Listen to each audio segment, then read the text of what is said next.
Maybe he'll even flex on the show. He might. If we're lucky enough.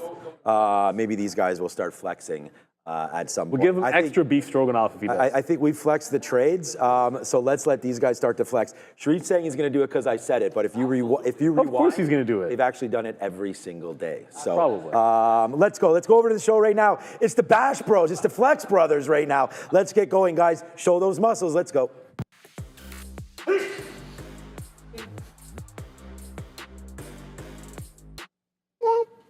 Went down. Boom! Greetings and salutations, beautiful people. Welcome to the Midday Show. That right there is your boy, Joey Options. And I am Sharif. Bless you, Neil. Wow. What a day it is today in the market. Joseph, I know that you've got a lot to talk about, as do I. The small caps, they be moving. Let's see who is here, though, because we got to greet the people. All right. We got all class Adam DeLuce, shout out to him, my man. We got Shyam, we got Anish, Pillsbury, Vern, Oxlong, shout out to Fiddlebeck, Abdul Q. What are all these green bags you're throwing in the chat? You must be having a good day, Abdul. Money bags. Are you related to Paula Abdul? No, my bad. Maya Reyes, Jay Haas, Bob the Builder, Tara the Dawn. Steven, ATN, we got Mike James, we got Nate, we got Andrew Chow, we got Dino, Kurt D, Daniel B, and Walter. Shout out to Brian Denali and Eric Havasi Photography. We got Gladys, we got Mike DCA, because he enjoys DCAing Trump's tariff slump. TTS. More to come on that. Go Bills. Shout out to Mary, Daniel R. We got JG. We got Parabolic, something or another. Omar, Dubs Dollars. We got Holly, right back at you. We got Sender Jeet, right back at you, my man. Who else? We got Avi, VVS. Do you sell diamonds, Avi?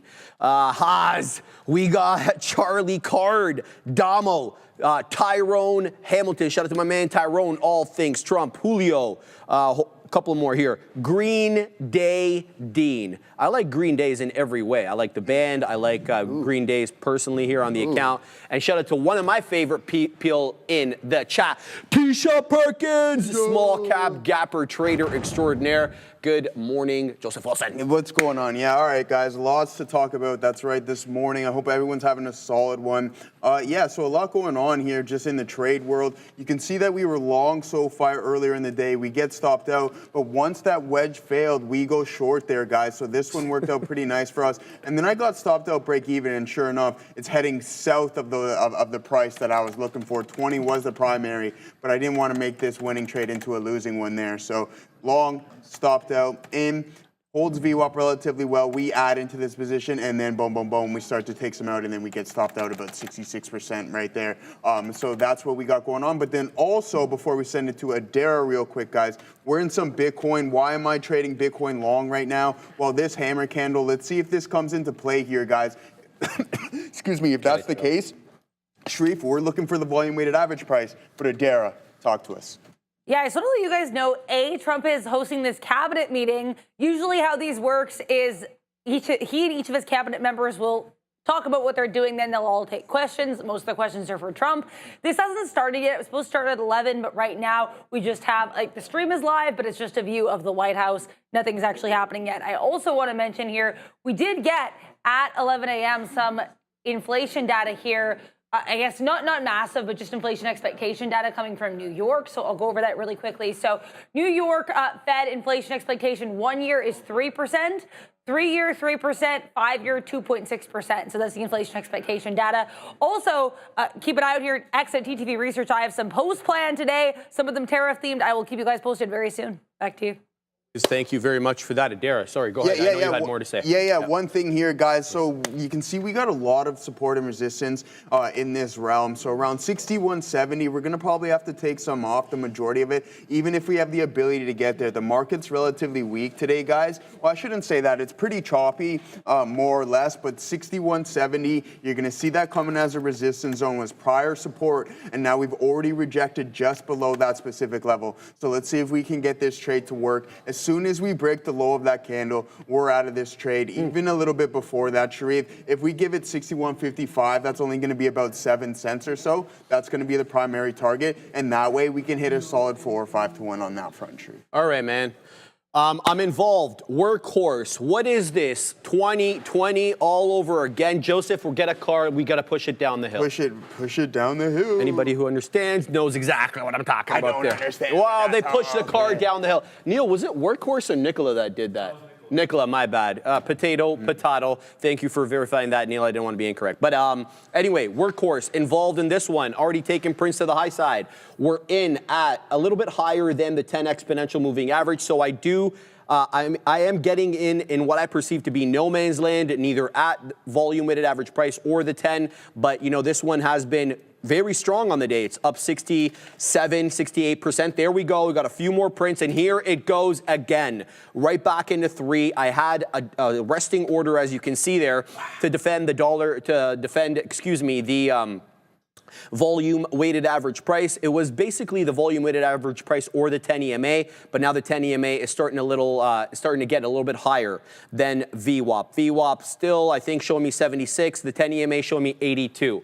So I'm long at 89. We've taken out 3 prints so far, rejecting that $3 area. I'm going to let this come back down and see if it'll trigger my order waiting at 77. So I may have to move up that order, maybe into 82, something like that. Yeah, I think it's a little bit too low over here. So I'll get to that in a minute. But for now, it's working out okay. There's another one, though. And this one is a multiple halter, and it looks like it's going to halt again. PROK. Looks like I will get that signal momentarily here that it has halted, and there it is. Halted back 3 pennies off the high of the day.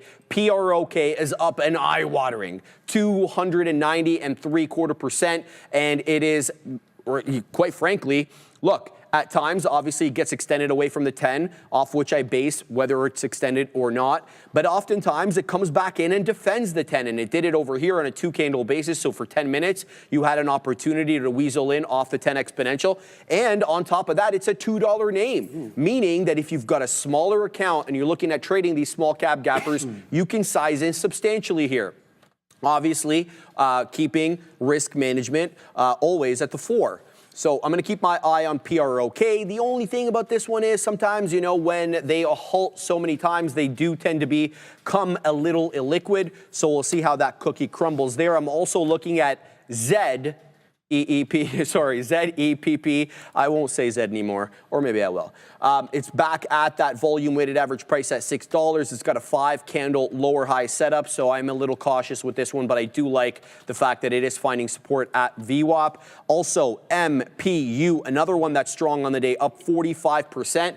Respectful, very respectful, that is, of the volume weighted average price. It gave you a 2-candle setup at that level, and right back into the high day it goes, 221, but it is a little spready for a $2 name, so be on the lookout for that. SFRM may lose its spot on the side chart momentarily, as it may be a flat bottom break manifesting before our eyes here, Joseph, with that topping tail candle into 659, now losing that 550 area, and by extension of that, it has lost the volume weighted average price. And this one is a bamboozler. Look at this. Look at this, Joseph. 1, 2, 3 hold off VWAP. It gives you that new candle to make a new high, and then look how it just sucks you in. Give right me your in, money. Yeah, that's it. And then all the way back down. Boom. See you later. Yeah, I mean, that's kind of what happened here with me on SOFI, guys. You can see we had the nice, and I would have been in this trend. But this pullback was just slightly too deep, especially because this ad was a little late on my behalf as well, too. Other than that, we'd be sitting in that and we'd be south of our target right now. So,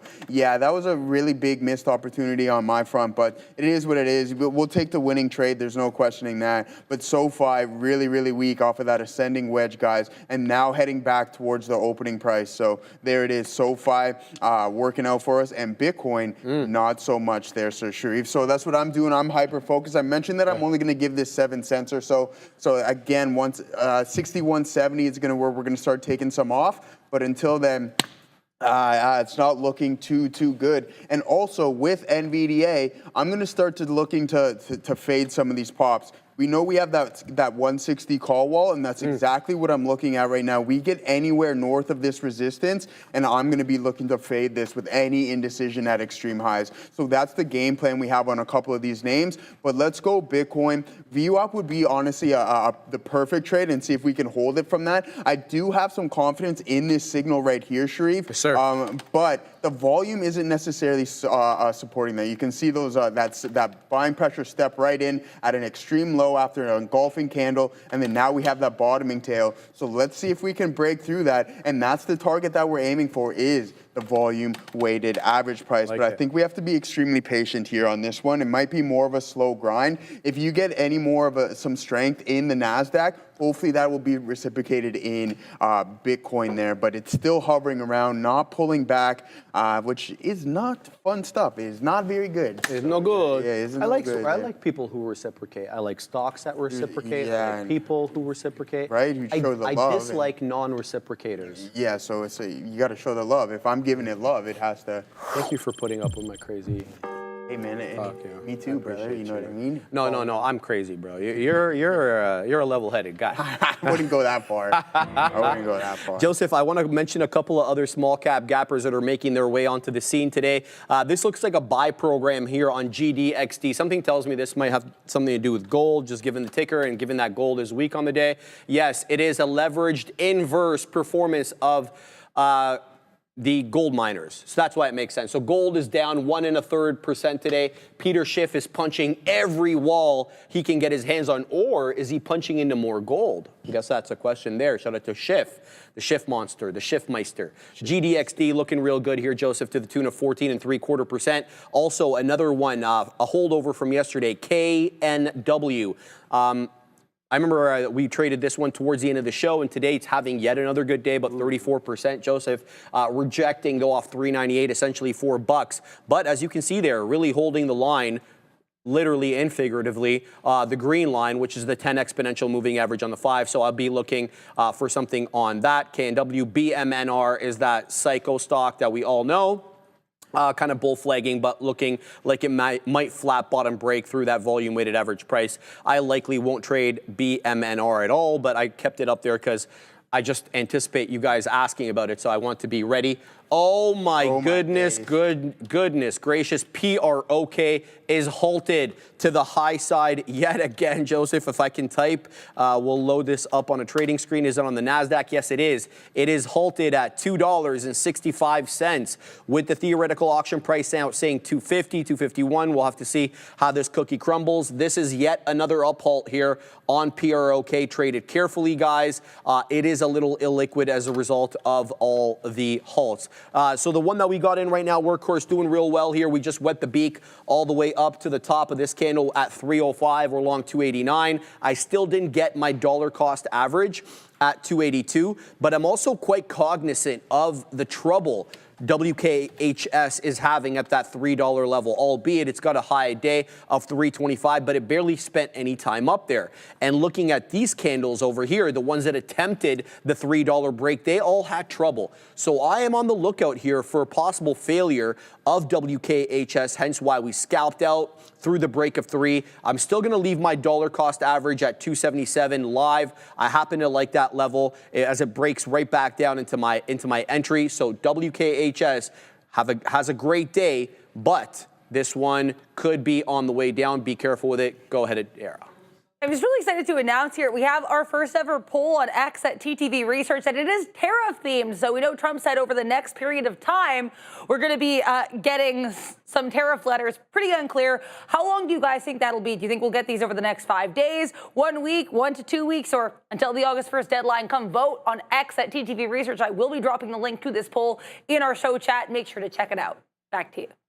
Thank you for that, Good Adara. stuff there. Yeah, wow. So far, I'm just over here just feeling pure FOMO right now, Sharif, on this SOFI short. Just that pullback was too deep. I had to cut it. And I'm curious to what you guys do. Do you hold, so if you're in a position, you've hit your 1-to-1, are you holding your position to your original stop, or are you getting out at break even? So go original stop or break even, put it in the chat. Let me see how you guys manage those trades. And that's after you've already taken profit. Are you still holding that to your original stop, which would put you at a loss, or are you stopping out at break even? I'm really curious to what everyone does there in the chat. Just that pullback, yeah, now it's chewing me up. So we won't try to focus on that one. We got IBIT going on. Come on, squeeze up to the volume weighted average price. Even 6170s will take. The one positive note here, Sharif, we are holding 6160s relatively well. So if we get that volume to step in, I believe that we can push higher and try to hit those targets that we're aiming for. The ultimate goal is going to be VWAP off of that hammer candle. And there we go. We get a nice little pop. We're going to need the volume to step in as we're punching through some key resistance zones. But let's go IBIT. I'm going to post up at 70s there. Post up, baby. All right. Here we go. WKHS coming back into the volume weighted average price buyer at 80s. I'm waiting at 77s, hence that green line there. Let's see how this deals here with 80, whether I have to chase it. No, I don't think I will have to. So this is coming back down now. Let's see if it triggers my order. And then if it does it move back up, or am I going to have to give back some of the profits over here? Showing me 77s. It's going to have to cross for me to get filled. It doesn't cross. Oh boy. Tell me it didn't come down to our level and we didn't get the fill. So I'm going to get ready for this one in case I have to chase it. I'm waiting to trigger here at 77s. It's not triggering at the level. So let's go ahead and take that off. And then we're going to have to take it a little bit higher. Oh, wow. It's just back up to 84. You got to be kidding me, bro. I literally hit the buttons 1 second ago. Give me the print. Give him the print. It didn't give me the print. Yeah. So we're going to have to pack our patience. Now we get the print. Okay, so now we've got 83s on. So now it's make or break them. It's going to have to hold the volume weighted average price. Otherwise, we're gone. So let's go ahead and throw in that stop. 69 gets us out of the trade. No ands, if, or buts. I won't be dollar cost averaging into an oblivion on this one. It's either going to move or we're gone Zeno. So let's set up some beak wetters here to the top side if we can.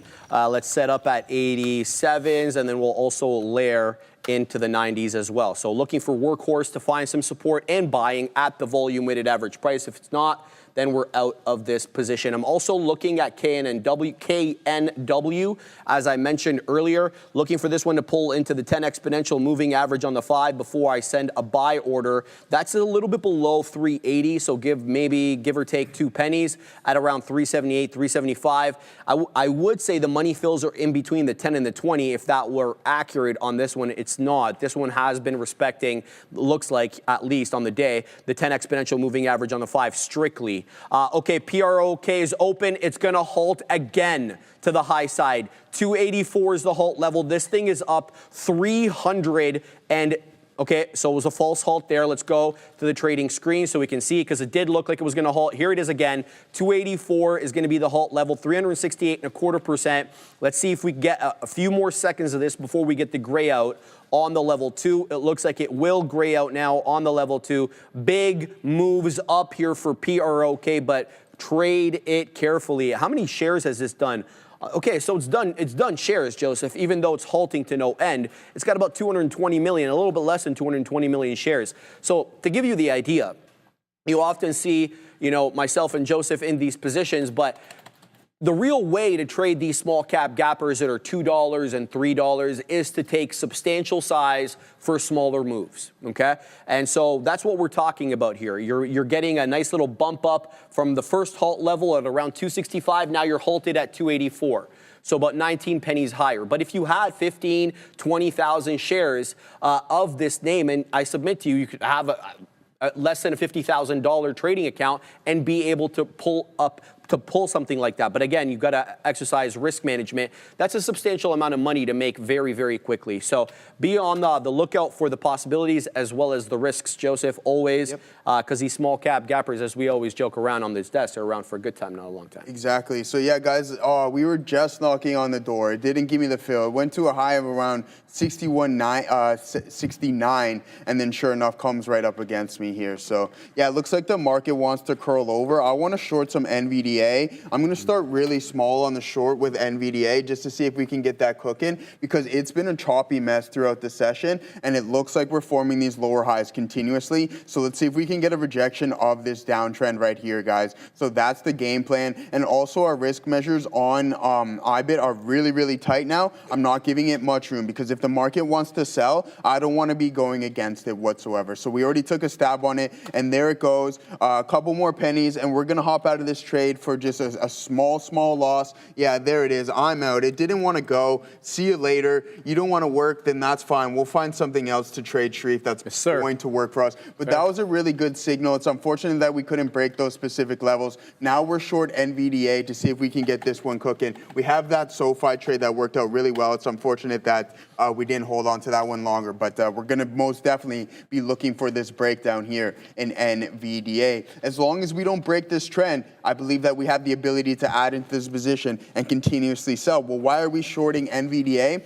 Well, it's been on a monster run, around 80% off of Liberation Day lows, and then also this here, guys, right? This is what we're looking at. Just trying to build systems of what the options market is telling us, and then sure enough, we have this call wall that has now increased in size at 160. What is that telling me? That now we have more of the opposite party shorting from 160 because they want these contracts to expire OTM. And there we go. I'm glad that we got out of IBIT, guys. That thing just tanked and didn't want to bounce as deep. So that's why I said I'm not giving it much risk. I'll take a small loss on that one, and that is that. But NVDA starting to cook up as the market is heading towards the day's lows, Sharif. All right, Joseph, I'm just setting up some orders. New position alert. We're in to KNW. So I've initially gotten in a little bit higher than the 10 exponential with the, belief that it may not quite make it down. That's why I've put in another resting order there at a little bit higher than the 10 exponential. The 10 EMA on the 5 is showing me 80s. I'm sitting at 80, so maybe I should move that up. So we're in at 87, looking at wetting the beak at 90, and then I've layered my orders into 4. So we'll see how KNW wants to treat me on the day, showing me 90 right now on the level 2. We'll see if we get the print. But back we go to Workhorse as this one comes right back down into the volume weighted average price. Now, this concerns me. This candle here concerns me, the one that I took a whole bunch of prints on. Let me tell you why. Because that candle was the 5-minute candle to make a new high on a closing basis. And then look what it did later. The subsequent candle made a lower low, and the subsequent candle after that made a lower low, albeit still at the volume weighted average price. But this bamboozlement, this green candle here, is concerning to me because usually this lures in the longs only to have the loss of VWAP. And then we know what happens with these small cap gappers once they lose the volume weighted average price, especially when they've run up quite a bit like this. So I'm on the lookout here for bamboozlement on Workhorse. I'm in at 83s, 82.5 technically, but we'll look to see if this one wants to lose 70. If it loses 70, that's the end of the trade for me. So we will risk around 13 pennies right now on Workhorse. Let's go back to the other one over here. KNW still, that seller at 90, can't shake them. Re-upping, refreshing their position as more wattage got posted on that 90 position than had been the case prior. So we'll see if this one wants to continue with the higher highs and higher lows. And that is what I'm looking at right now, KNW. Okay, PROK is going to hold down. Prints a new high a day at 290, and now it's going to hold down at 60 if it continues in this way. Let's see if it grays out.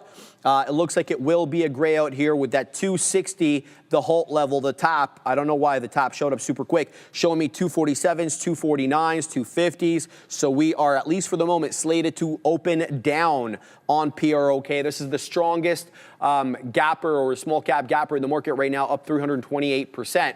We're going to keep an eye out on that. Shout out to Sports and Stonks as well, telling me XTIA making its way back to the high side. So let's go ahead and have a quick gander at XTIA. And we'll flip to the 5.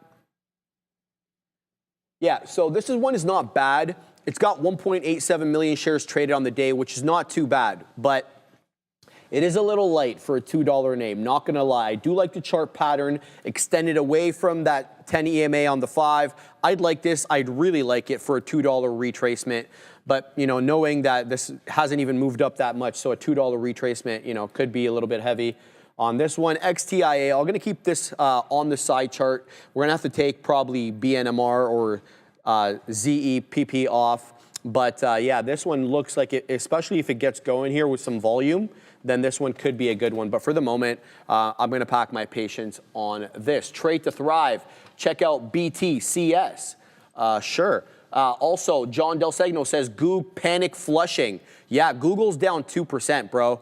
Holy cow. So the only Mag 7 names on the day that are green, Joseph, Tesla, NVIDIA and Apple, and Apple's barely positive, so we'll have to see how that ends up going. Let's take a quick look at Google here on the 5 before we just get back to small caps. Yeah, there's aggressive selling right now on Google. It's very, very ugly. Yeah, really lost that 175 level in a hurry. So keep tabs on that. Let's look at BTCS for the OG there, Trade to Thrive. Good look there. Thank you for that. 25% in going. And this one's got volume on the day, about 9 1/3 million shares. This one has earned its spot onto the side chart. We're taking out ZEPP. We're going to put on BTCS.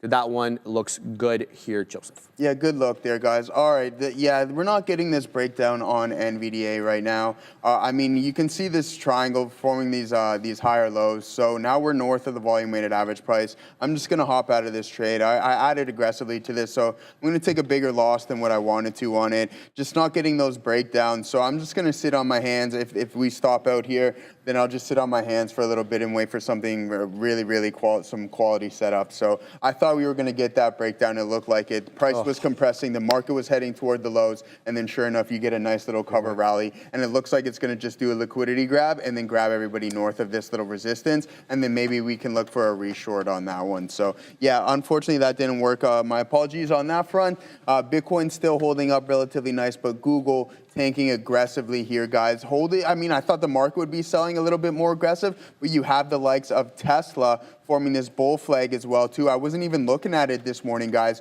To be honest with you, I'm like, yeah, this is just not in play for me. And I was thinking, hey, short, considering now you guys get in America, you have a new political party there. So we'll see what's going on with this. Nice bull flag being formed here in Tesla. Let's see if this fails or it breaks down, right? Only time will tell. You got to be patient on that front. But let's go. Let's see if we can get a little bit lower here on NVDA. Just trying to play these call walls nice. And they may take a couple attempts, so you don't want to get too flustered or anything along those lines. You just be patient, give yourself multiple entries, because that's what it does, right? And that's why you say traders, they only have a 20-30% accuracy. That's because they take multiple attempts on the same thesis until it works out. But you obviously want to stay within your risk parameters as well too. And that's when I say 3-strike rule, then that's it. I took 2 strikes on IBIT, and I just said, you know what, see you later. If you're not going to do what I want to do, then that's fine. Earnings season coming up, that's when I actually do my best trading. I find the market is more orderly and decisive in the direction that it wants to find. So that's what we got going on. This wedge here on NVDA is looking pretty good. Market's heading towards the lows there, Sharif. As Google is dragging the whole class down with it. So there it is. Google continuing to leak, opening up at 177 and now trading at 172.90. Damn. Damn, Daniel, my swing trade is getting rocked right now. But I mean, we're in at 168. But I don't know how much longer I want to hold on to this. And I also posted on X. I'm like, is it time to start buying some VIX calls? Maybe, possibly further dated. You start really slow. You're not paying too much for them right now either. So I'm looking into some VIX calls, and maybe I'll even close a couple of my swing positions in the likes of Google and in Apple as well too. I think cloud is going to be one of the big, obviously search and cloud are going to be big time factors in that Google earnings report. If they beat on cloud, I think we can run into some, we can head in the direction of all-time highs and catch up with the overall market, Sharif. All right, Joseph, sounds good. Let me post up some of my orders here as I layer. So new position, MP. Okay, so before we get to the new position, this is what happened. Where is it? Oh, we're gonna have to switch this here. There we go. So Workhorse got stopped out for the remaining amount. So this one will end up going negative on because we did actually add here at that 82, despite the fact that we had taken some good profits over here. And I cut a couple of beak wetters on the add. We're now negative on WAKH. That's not by a lot, but we'll look to work out of this one. This one is no longer tradable under my system as it's now trading below the volume weighted average price. So we're going to keep an eye out on that. I've gotten into a new position. MPU is the ticker. This came into the volume weighted average price after making a 240 high of the day, and we've got 13s on at the moment. It's showing me 12s. Let's see if this one finds support at VWAP. Goodness knows Workhorse didn't. At least it didn't immediately anyway. So we'll see what MPU has to do over here. It's been respectful of VWAP on the day, but so was Workhorse. So let's not put too much stock into the VWAP bounce. So that's what I'm keeping my eye here on MPU. And then secondly, KNW, still waiting for the dollar cost average on that one. That one didn't come in quite yet. No DCA on KNW, but KNW, if it loses the 10 decisively, I'm not going to dollar cost average into VWAP. That's not the move there because, well, it was respectful on a 2-candle basis at 11 and 11.05 at the 10 EMA. So I don't want to take my chances there. MPU finding a nice little bounce back into 18s. Let's see if we can print a whole bunch of these prints to the high side. Yep, just got another print there on MPU. Looking to take back that fifth of a dollar at 20s again. It's up 44 1/3%. It's not a bad look, but it's going to have respect for that volume weighted average price if we're going to stay in this trade.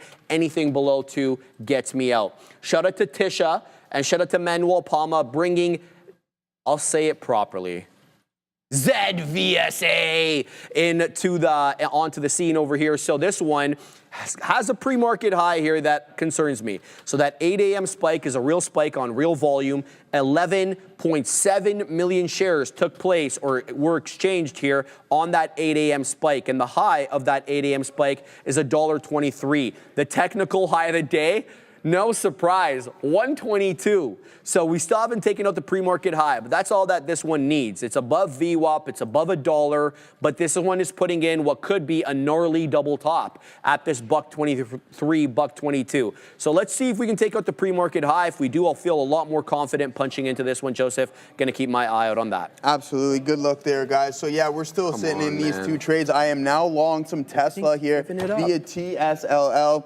Let's see if we can get this wedge, right? This ascending wedge, the bull flag to break through this high of the day, but that is a nice short signal as well. So that could play us some big time defense. I'm surprised that NVDA isn't breaking down with the overall market, and if it decides that it wants to bounce from here, I think it's going to drag this name up with it. So we're in some Tesla long. And we are short NVDA, but we might get stopped out of this one here momentarily, and unfortunately take a little bit larger of a loss than what we would obviously ideally like. I thought we were going to hold below the volume weighted average price, but that's the thing, right? It's like, okay, what is this name doing? It's moving essentially eastward. Okay, so it's like, okay, I'm looking for the break of some levels, but wait until that volume steps in and you get that confirmation. I'm trying to front run this and it's not necessarily working in my favor, and that's the one thing that you need to know. And I'm on the 1 minute time frame, so you slightly micromanage some names.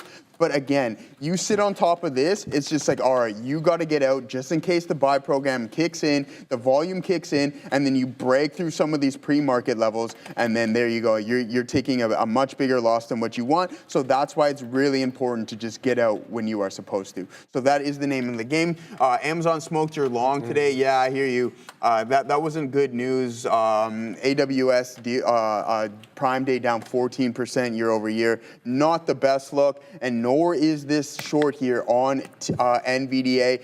That's the thing. Selling into support, you got to sell the top end of the ranges, and it's just me learning. It's like, all right, even though you're anticipating that breakdown, it's easier and your risk to reward is vastly better if you're more patient and you get up here, because then now you have at least 20 or 30 cents less of risk put on compared to where I'm trading at right now. And then you add more aggressively as it started to work. I was just focusing on the tape to see if we got those flushes through some of this support level. I'm like, oh, okay, volume slightly picking up. That's looking pretty good for me, but no, it has other plans, so it says see you later, but we'll hold on to this one. We break the support levels of Tesla here, Sharif, then we're going to hop out of this trade as well, too. So there you go. You break here, 1045, we'll call it.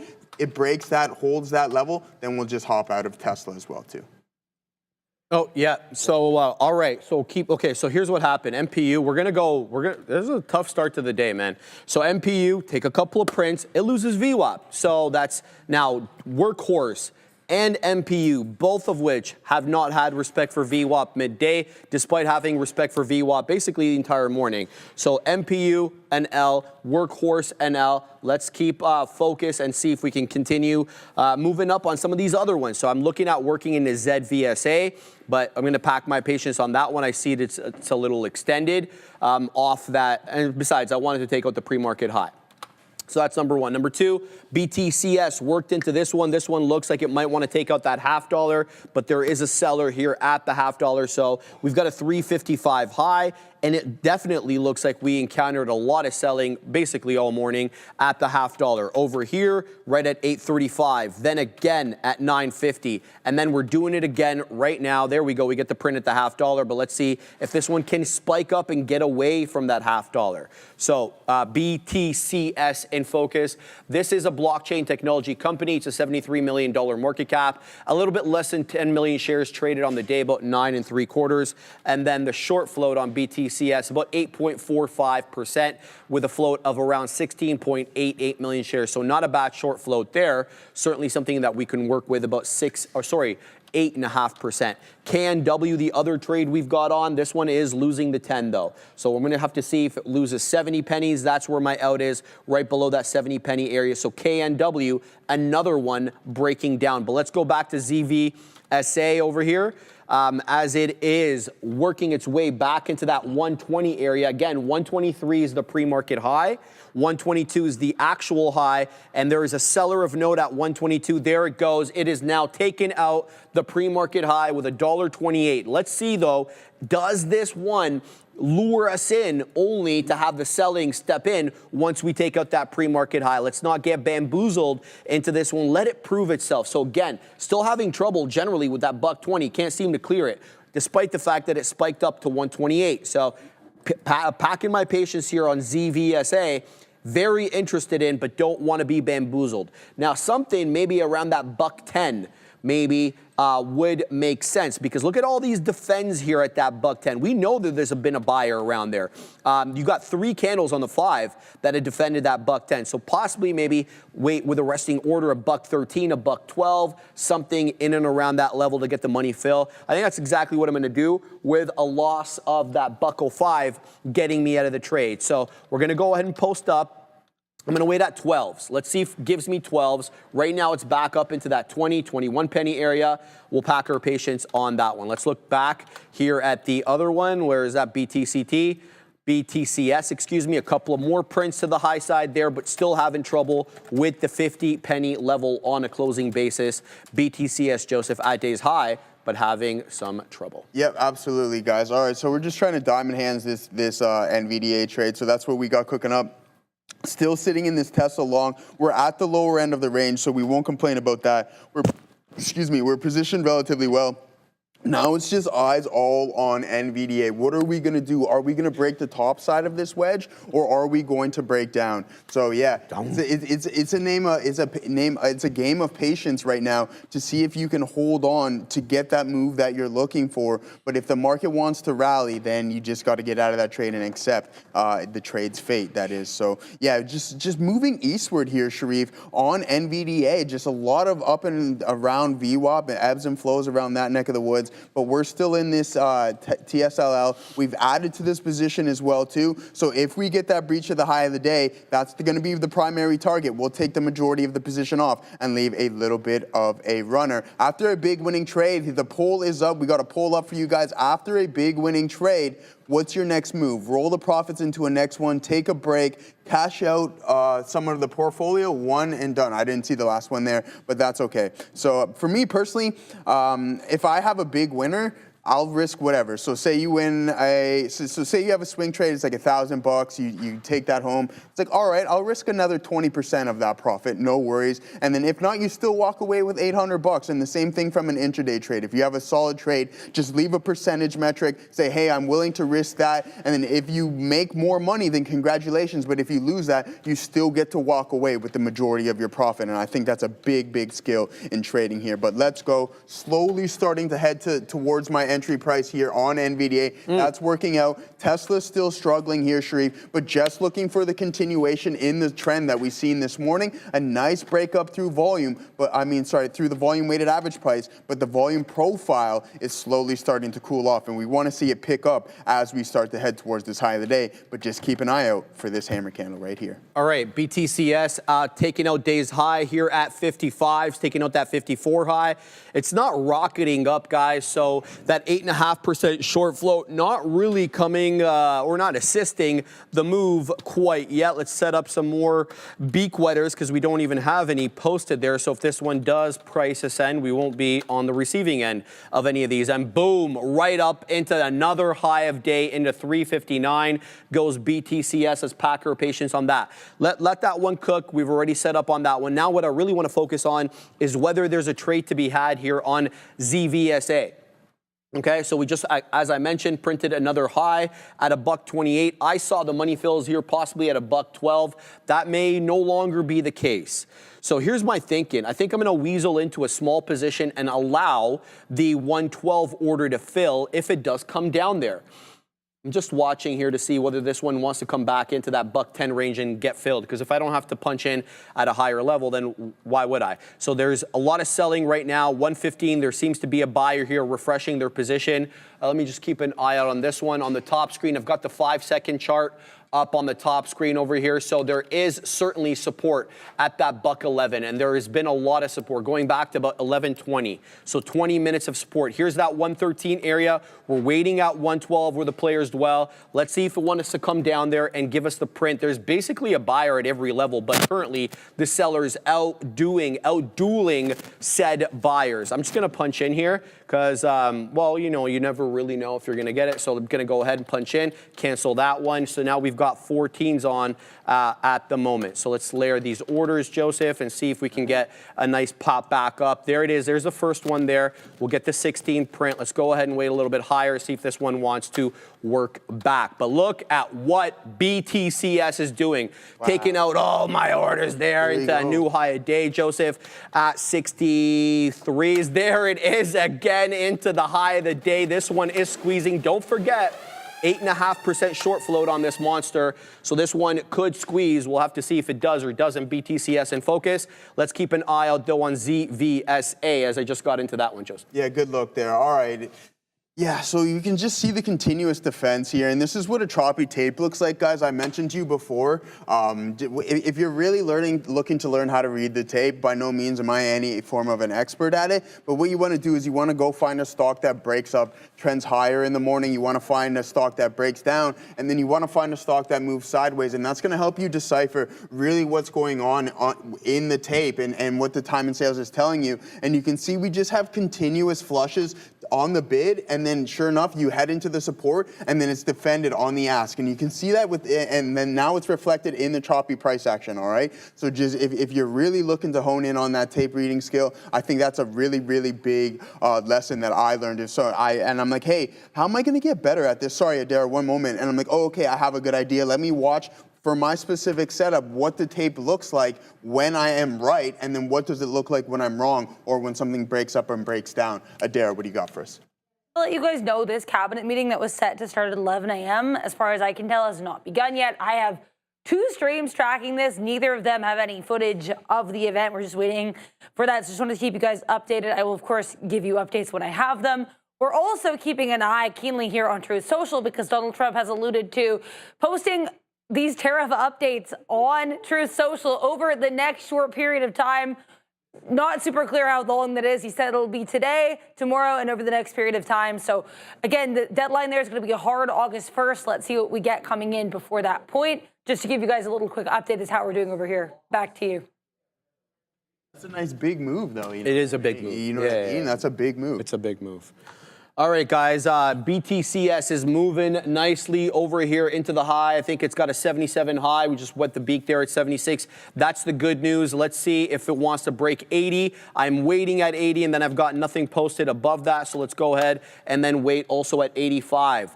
So that's what I'm keeping my eye on there. How did ZVSA? No, you're kidding me, bro. No, Stop me out. Oh, but this is, no, I'm getting back in because this is the right trade. I just put my stop a little bit too aggressively here. We're going to punch back in. Right back in we go for more share size. So let's go ahead here, Joseph. We'll see what we get out of this one.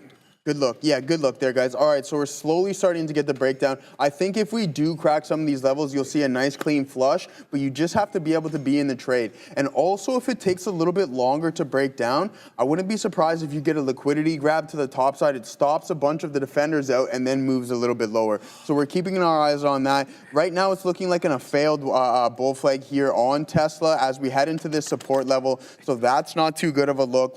I was aiming for that high of the day, but unfortunately, that's not the case and not what we're getting. And then there you go. You get NVDA starting to go against you. Some days it just be like that. So just got to be patient and try not to let these things get too on your nerves. But there it is. NVDA, this wedge is really, really forming. It's only a matter of time until it breaks and finds a direction. But you can see those consistent higher lows, lower highs right there. Price compression, which way is it going to break out? We'll be patient to see if we're going to be on the right side of this thesis. But right now, it's not looking too good, unfortunately. And that's the thing, right? For me, identifying that name, I should have just been like, it's too choppy. Nothing's really going on it right now. And you can see that now it's heading towards my stop loss. So again, it's just something that I need to work on. If it's choppy like that, just completely avoid the stock. But Tesla heading back up towards the top end of that range. The market doesn't know what it wants to do, go up, down. Apparently it wants to go right, but yeah, really, really tough look in some of these tech stocks here. So I think at that point, you just got to be like, hey, I'm going to avoid some of these names and look for it in the broader market, right? If NVDA isn't working out for you and some of these other bigger names, there's so many other things that we can trade. Google did bounce off of its lows and heading back towards the volume weighted average price, which can obviously add some buying into this as well too. But yeah, we're just continuously rejecting all of those support levels. And that's something that you have to be able to identify. Adair, what do you got for us? Keep an eye here on DraftKings, DKNG. Nice little breakout here on this stock. I'm seeing a report coming out here. Apparently there's a bipartisan effort mounting here to repeal the gambling tax hike in Trump's One Big Beautiful Bill. There's a couple different representatives. I'm seeing 3 here listed in this report supporting this bill to repeal the new, restrictions on gambling loss deductions in the One Big Beautiful Bill Act. So DKNG clearly liking this story as we send you back to the Bash Brothers. Yep. So yeah, that's all I got going on. This is just pure mental capital expenditure right now. Other than that, it's just sitting in chop waiting to see what happens. All right, KNW is make or break time here. We added at the volume weighted average price, but the spread is getting prohibitive here. It's 14 penny spread, and it crossed all my orders and didn't print me on any of them. So that is quite frustrating there on KNW. I mean, I have the opportunity to flatten out break even here. But that's not what you do this for, right? Just so frustrating when, look at it, it's above 2 of my orders. The current price action is above 2 of my resting orders, and I'm not getting printed on any of them. Wow. Yeah, so that's just kind of the way that it is. That's why I don't trade these spready tickers, because it's hard to execute when you want. There we go. We'll get one quick one there, and that gives me a cost basis of 58, and that's my trade. That's my opportunity to get the hell out. I'm going to flatten out this trade, and believe it or not, it ended up being a winner. So we were in some trouble there on KNW. I don't recommend to do that, but it was at VWAP. So I said, look, this is going to be kind of my line in the sand. And whether it goes up or not, I don't care. So if it ends up moving up even more, I'm happy to be out of this one unscathed. Let's keep an eye out, though, on BTCS, excuse me. It just spiked up into 390, back down into 77s now. We still have shares on this one, back up into 83. So this one did put in a topping tail candle of concern. So look at the 5-minute chart on the 5, topping tails into 90, back down into 70s. But as we've talked about many times, these topping tails are not the end all and be all, as they could be on, a larger cap, like something big like a Meta or an Amazon, something more not easily is moved with smaller accounts is kind of what I'm trying to say there, ineloquently. So I'm going to keep my eye on BTCS. What I'm keeping my eye even more on right now, though, is ZVSA for my American friends out there. We got 10s on. It's showing me 8s. It's still above the volume weighted average price. I like it here above the dollar. If it loses a dollar, it loses VWAP, and it also loses the dollar, which is my invitation to get the hell out. So going to keep my eye on this one, layering my orders. Got a decent position on ZVSA. Nothing like KNW, though, but we'll see if this one ends up being a winner or a loser. Adair. The cabinet meeting is live. Trump has begun speaking. I just want to let you guys know, I spelled, QQQ. Keep an eye on this market. Keep an eye as we do have the cabinet meeting. A little bit late, but it has begun. Donald Trump making comments. As I said, usually it's kind of a roundtable style. We'll have Trump speak first. Members of his cabinet go around giving updates in a circular formation. And then we will have questions answered mostly by Trump. But again, things can always be switched up. That's just generally how I've seen it done. I will, of course, keep you guys posted if there's anything market moving, but it is worth being aware that Trump is speaking, and he will be for, I would say, the next good chunk of time. Back to you. Yeah, it's super frustrating, right? It's like my short is going long, my long is going short.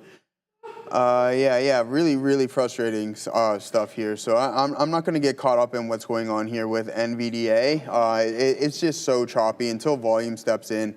As soon as I get stopped out of here, I'm just going to be looking in the broader market. I'm going to avoid a lot of these tech names here. So yeah, a complete frustrating start. There's no questioning that. 0 for 2 on Bitcoin. 1 for 1 on SOFI. That worked out really well for us. And then Wolf was, unfortunately, it didn't work out how we wanted to. I was looking for the continuation. I'll pull it up here momentarily just so we can see what we got going on that one. I only took 1 stab at it. I'm like, you know what? This thing's a $2 name. I'm not going to try to milk a stone. But here you go. You can see we got aggressive. We get that pop through VWAP, and then we come back, we hold in. I'm looking for the break of this specific level, but unfortunately we didn't get that one there. So, and then boom, good thing it did. That's exactly what you get out, right? Like if you hold on to this position all the way through here, okay, I got to hop out of this TSLA.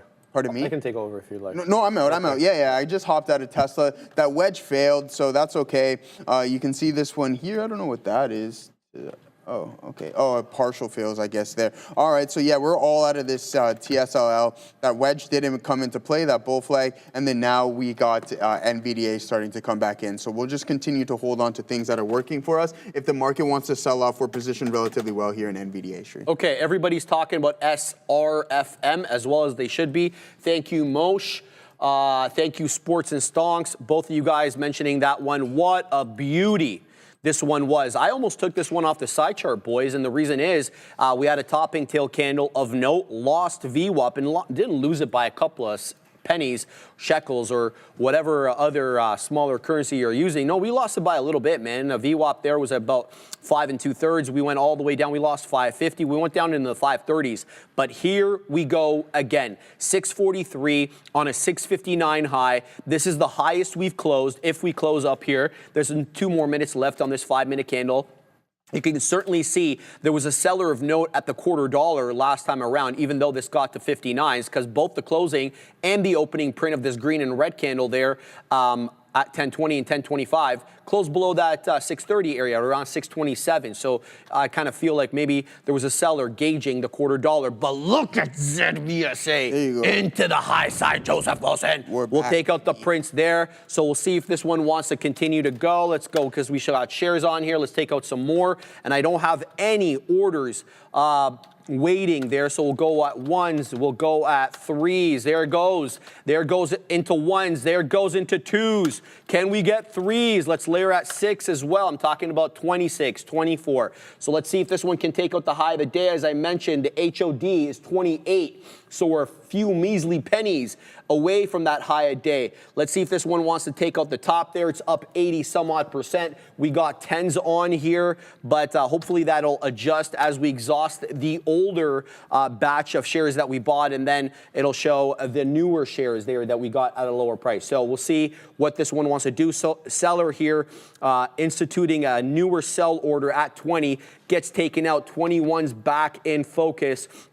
So I'll see if we can get back into that high a day. I think this one, if it gets above that 28 area, could become a squeeze candidate. How much and for how long, who knows? I'm seeing BTCS putting in 2 topping tail candles now. I don't know how I feel about this, Joseph. You know, I always like to say that these topping tail candles are not the end all and be all, but when you get 2 back to back like that, yeah. You know what I mean? And especially if it fails to, if you see it make an attempt for the high of those candles and has an ability to breach it, I think that's a good shot. Well, I absolutely agree with you. What's keeping me in the trade, Joseph, and like I'm just thinking what I'm just explaining what I think over here. This topping tail candle, believe it or not, made a high above the previous topping tail. And it also made a higher low. And this current candle that we're in currently has another higher low. So even though we're seeing topping tail candles, is the trend still intact? Kind of a random question to the chat there. What do you guys think about this? Should I get the hell out of BTCS? 2 topping tail candles in a row? Am I overstaying my welcome? Am I pushing my luck, so to speak? Or should I hold on to the trade, see if we can possibly weasel into 4? Let me know what you guys think in the chat, and we'll execute based on that. But back to ZVSA, because we got shares over here, so definitely need to be packing my patience into 22s. 23s, Joseph, we get the 23 print. Can we get the 24 print? We're waiting at 24s. We're waiting at 26s. Boom! To the high side. We're going to go, it looked like it was going to be a halt there momentarily. Boo. I thought we were definitely going to get a halt there. Let's throw in some more orders at 33s. We're making it back, baby. Let's wait at 35s as well. So ZVSA, new high day at $1.32. Keep your eye out on this one. It's almost 100% winner, about 94% and change right now. Good looking one in a small cap gapper world. So I'm going to keep my eye out on that. And hopefully we'll get some more prints to the high side on this bad boy. But if history is any guide, what we've seen this stock do basically all day is print new highs and then retrace. So that's good for those who missed out on the initial entry. It's also good for those who have exhausted a lot of their shares on the way up. But, you know, it's not going to keep doing that. At some point, it's going to retrace down. These ones are around for a good time. They're not around for a long time. But guessing which one is going to be the one that sends us all the way back down into negative territory, a lot easier said than done. So there we go, right back into the high day at $1.32 again, but we can't shake that seller at 32, and now we're back into 31s, and the seller now ask creeping, as Adara likes to call it, down into that $1.31. She's telling it to get it. I appreciate you, Adara. So we'll see what we get on this bad boy over here. Still packing my patience for another print to the high side, Joseph. Yes, good luck there, brother. All right, AAPL, Let's see what the big boys are up to. Yeah, see, they want to bounce here. They're dragging the overall market up, and I'm short NVDA. So, yeah, I wouldn't be surprised if we got stopped out on this one. That's all right. We'll just be patient, see what's going on there. We cracked through this level. We don't want to try to complicate this. I mentioned just the mental capital that's being expended right now. So you just want to try to simplify the system. If it breaks through that, then we just hop out and unfortunately take the loss. But with the market starting to climb higher, that's probably going to be the case here, guys. So that wedge, just not wanting to sell. You can see that we did open up below this trend line here, but just heading right back to the top end of that range. So yeah, slightly disappointing and most definitely frustrating, but there's always going to be another opportunity, and that's why you just got to get out when you're supposed to leave enough ammunition in order for you to take those higher quality setups. But with some of these bigger names selling earlier on the session and then NVDA not participating on that front, then yeah, it sucks. But again, not going to try not to get too flustered and too frustrated. Exactly. I'll just be patient and try to find something else to trade, especially once we open up above this. Then I'll just hop out of that one there, Sharif. So yeah, that's what I got going on. And this is what I was looking at. I'm at the chain. I'm like, why can't we break this level? And then there is a little bit of a put wall through the 55s all the way to 60. You got like 40,000, 36,000, and 20,000 current open contracts. And it's just pinning the price right now. And I don't want to be involved in that. So unless I see a massive volume spike step in here on NVDA, this is going to be my only attempt on this trade, Sharif. We go and sizzler. We go and sizzler. Is there a sizzler around here? Sizzler? Come on, Neil. He's not even sure. Who knows where that's from, man? Shout out to White Man Can't Jump. Sick movie. Not the remake. The remake was crap. The original one. Wesley Snipes. We're going to Adara? Oh, Adara, I was singing. We're going to go to Adara. Say it again. Sizzler kebab. No, we need the real sizzler, Neil. 1 second, Adara. Thank you very much. What's it called? Nimrod, my Semitic brother, as he calls me. I think he's putting like a letter for every ticker of ZVSA. Shout out to you, my man. I appreciate you there. It's taking out highs. We just got the print at 40. Here's 42. There's 45. Boom! Again, we'll take out the levels. ZVSA on the warpath to the high side here, guys. Be on the lookout for the retracement. We're going to wait at the $0.50 next. Sorry to keep you waiting, Adara. No worries, Sharif. Yeah, I just want to let you guys know the cabinet meeting is continuing. Well, nothing really to talk about there, but we do want to talk about our friends at Top One Futures, because are you looking to trade futures like the Nasdaq, SPY, or even Bitcoin? Top One Futures is one of the fastest growing prop firms out there because they give traders the chance to manage up to $1 million in capital. Pick your path: instant funded, challenge, or pro account, and start trading your way to real payouts and even a live account, because in the last 90 days alone, they've paid out over $10 million and they've earned 1,000 plus 5-star reviews from real traders. Use the discount code TTV. That's TTV. To save on any account, scan the QR code or head to top1futures.com. Start trading towards your next payout. Here's the S&P 500. To call it kind of choppy would be putting it pretty mildly. We're definitely stuck within a range today. Base here around that, just below 620, top here around 621, so nothing huge for the S&P 500. But I want to remind you guys, tariffs are going to be on watch. Donald Trump indicated that there could be any number of tariff announcements over the next number of days. He's going to be posting them on Truth Social. We've only gotten 14 so far, and there are a lot of countries on that poster board. So definitely stay tuned. We're gonna have to wait and see what happens there. Here's CoreWeave. We're gonna talk about some of the names that were kind of on watch today. CoreWeave did have a couple different analyst downgrades today after announcing its Core Scientific acquisition plans. We know that Sean was involved in this short earlier today. Another name that got pretty hard and no catalyst that I could find, Netflix, actually dropping to the downside but trying to recover a little bit. This name has been struggling a little bit lately after steadily making all-time highs for a pretty long period of time. Amazon had Prime Day, 4-day Prime Day, but we get this push to the downside after Bloomberg reported that apparently the initial sales are not super promising compared to previous years. Lots to talk about, lots to trade, of course, but before we get back to those Bash Brothers, we have to listen to Neil. And he's going to give us an awesome lesson of the day, so without further ado, Neil, take it away. Thank you, Adara. Lesson of the day: the bigger they are, the harder they fall. And it's not about like good things coming back down in. It's really just about the nature of how big a breakout is does show you some higher level risk at times. And knowing how to navigate getting out can be nuanced, it can be simple, it can be incredibly difficult. But I want to go over a few names here, because when you get something like, and I'll go through the examples, when you get something like an early open, just obvious winning trade, sometimes there might not be any more than that opening candle. You might trend the rest of the day, and that's great, and you can hold on to it. But when you have a massive, massive breakout at the open, those can be the most violent reversals. Let's start with Robinhood, then we'll talk about two other names that went a little bit better if you were taking the breakout trade. But this is about as classic of a breakout as you can look. It's just a strong stock in a general sense, and it broke the prior day high right off the bat at the open. This is a 3-minute candle where you're essentially breaking out that top and cleanly running a couple of dollars to the upside. Now, $90 stock, that's a good return. No questions asked. Now, why would you be pegging that high?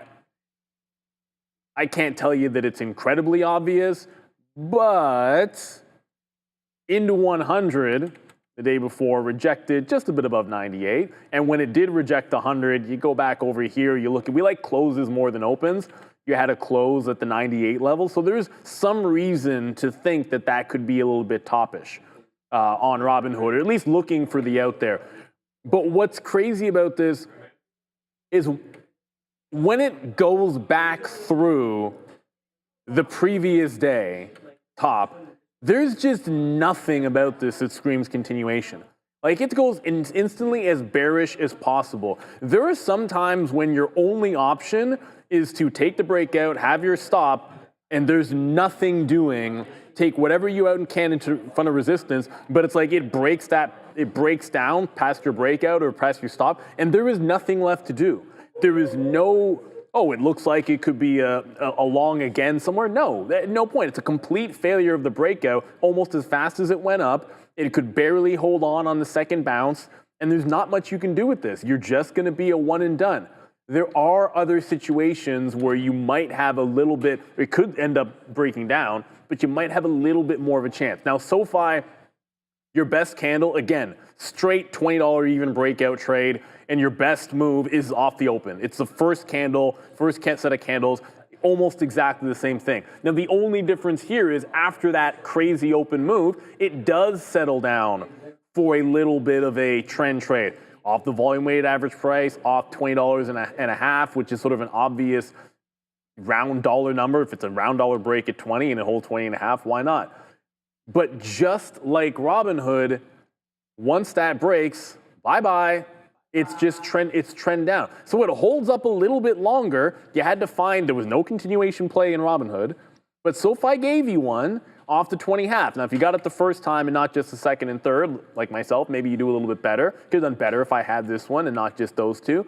But there was at least something. But again, you have to know where the curl is. The more violent the move up, when it flips, you can fill in that entirety of the gap. And I'll give you one other one with one more nuanced play. Sean had the BBAI breakout, similar to SoFi, in that best candle is the opening candle, but there was continuation. Could you say it was just bouncing off the same level like SoFi was? No. SoFi just bounced off 2050 3 times. With BBAI, you didn't get like one price that you could buy into. But what did start to form is right in here, if we zoom in, there's your break, the first pullback on the 3-minute, you get a second pullback, and you get a little bit of a trend line. What this at least allows you to do is, okay, maybe it's not as easy or obvious to just buy the dip like you did in SoFi, but where it turns and the trend is suddenly going in the other direction, like where you can hold it to is a little bit more obvious with this choppy mess. It gets harder. SoFi gave you something somewhat easier to go into the longs and add to the position or get back in. In this particular case, what you got told here was simply where you might want to jump out while trying to hold for maybe $9 or whatever it might be. Because when this established a trend after that parabolic move up, once the trend was broken, that was about as clean. Like I wasn't trading the stock, so don't at me. Like I'm just looking at some names which taught us less, and I was on SoFi today. Of the 3 names, sometimes it'll be something I trade, other times it won't. That's a pretty good reversion short. Like people will take that kind of a trade where you're risking, 12 or 13 cents to the high, and then look for a pullback VWAP, and then this support, when it falls apart, fill in the gap kind of thing. But it's more about knowing when to get out. There is absolutely nothing wrong if you're a trader. In your entire, you could, if Robinhood was your breakout play, that could be your whole day. Maybe you take another shot here and you're flat on this trade because you make a little bit into VWAP.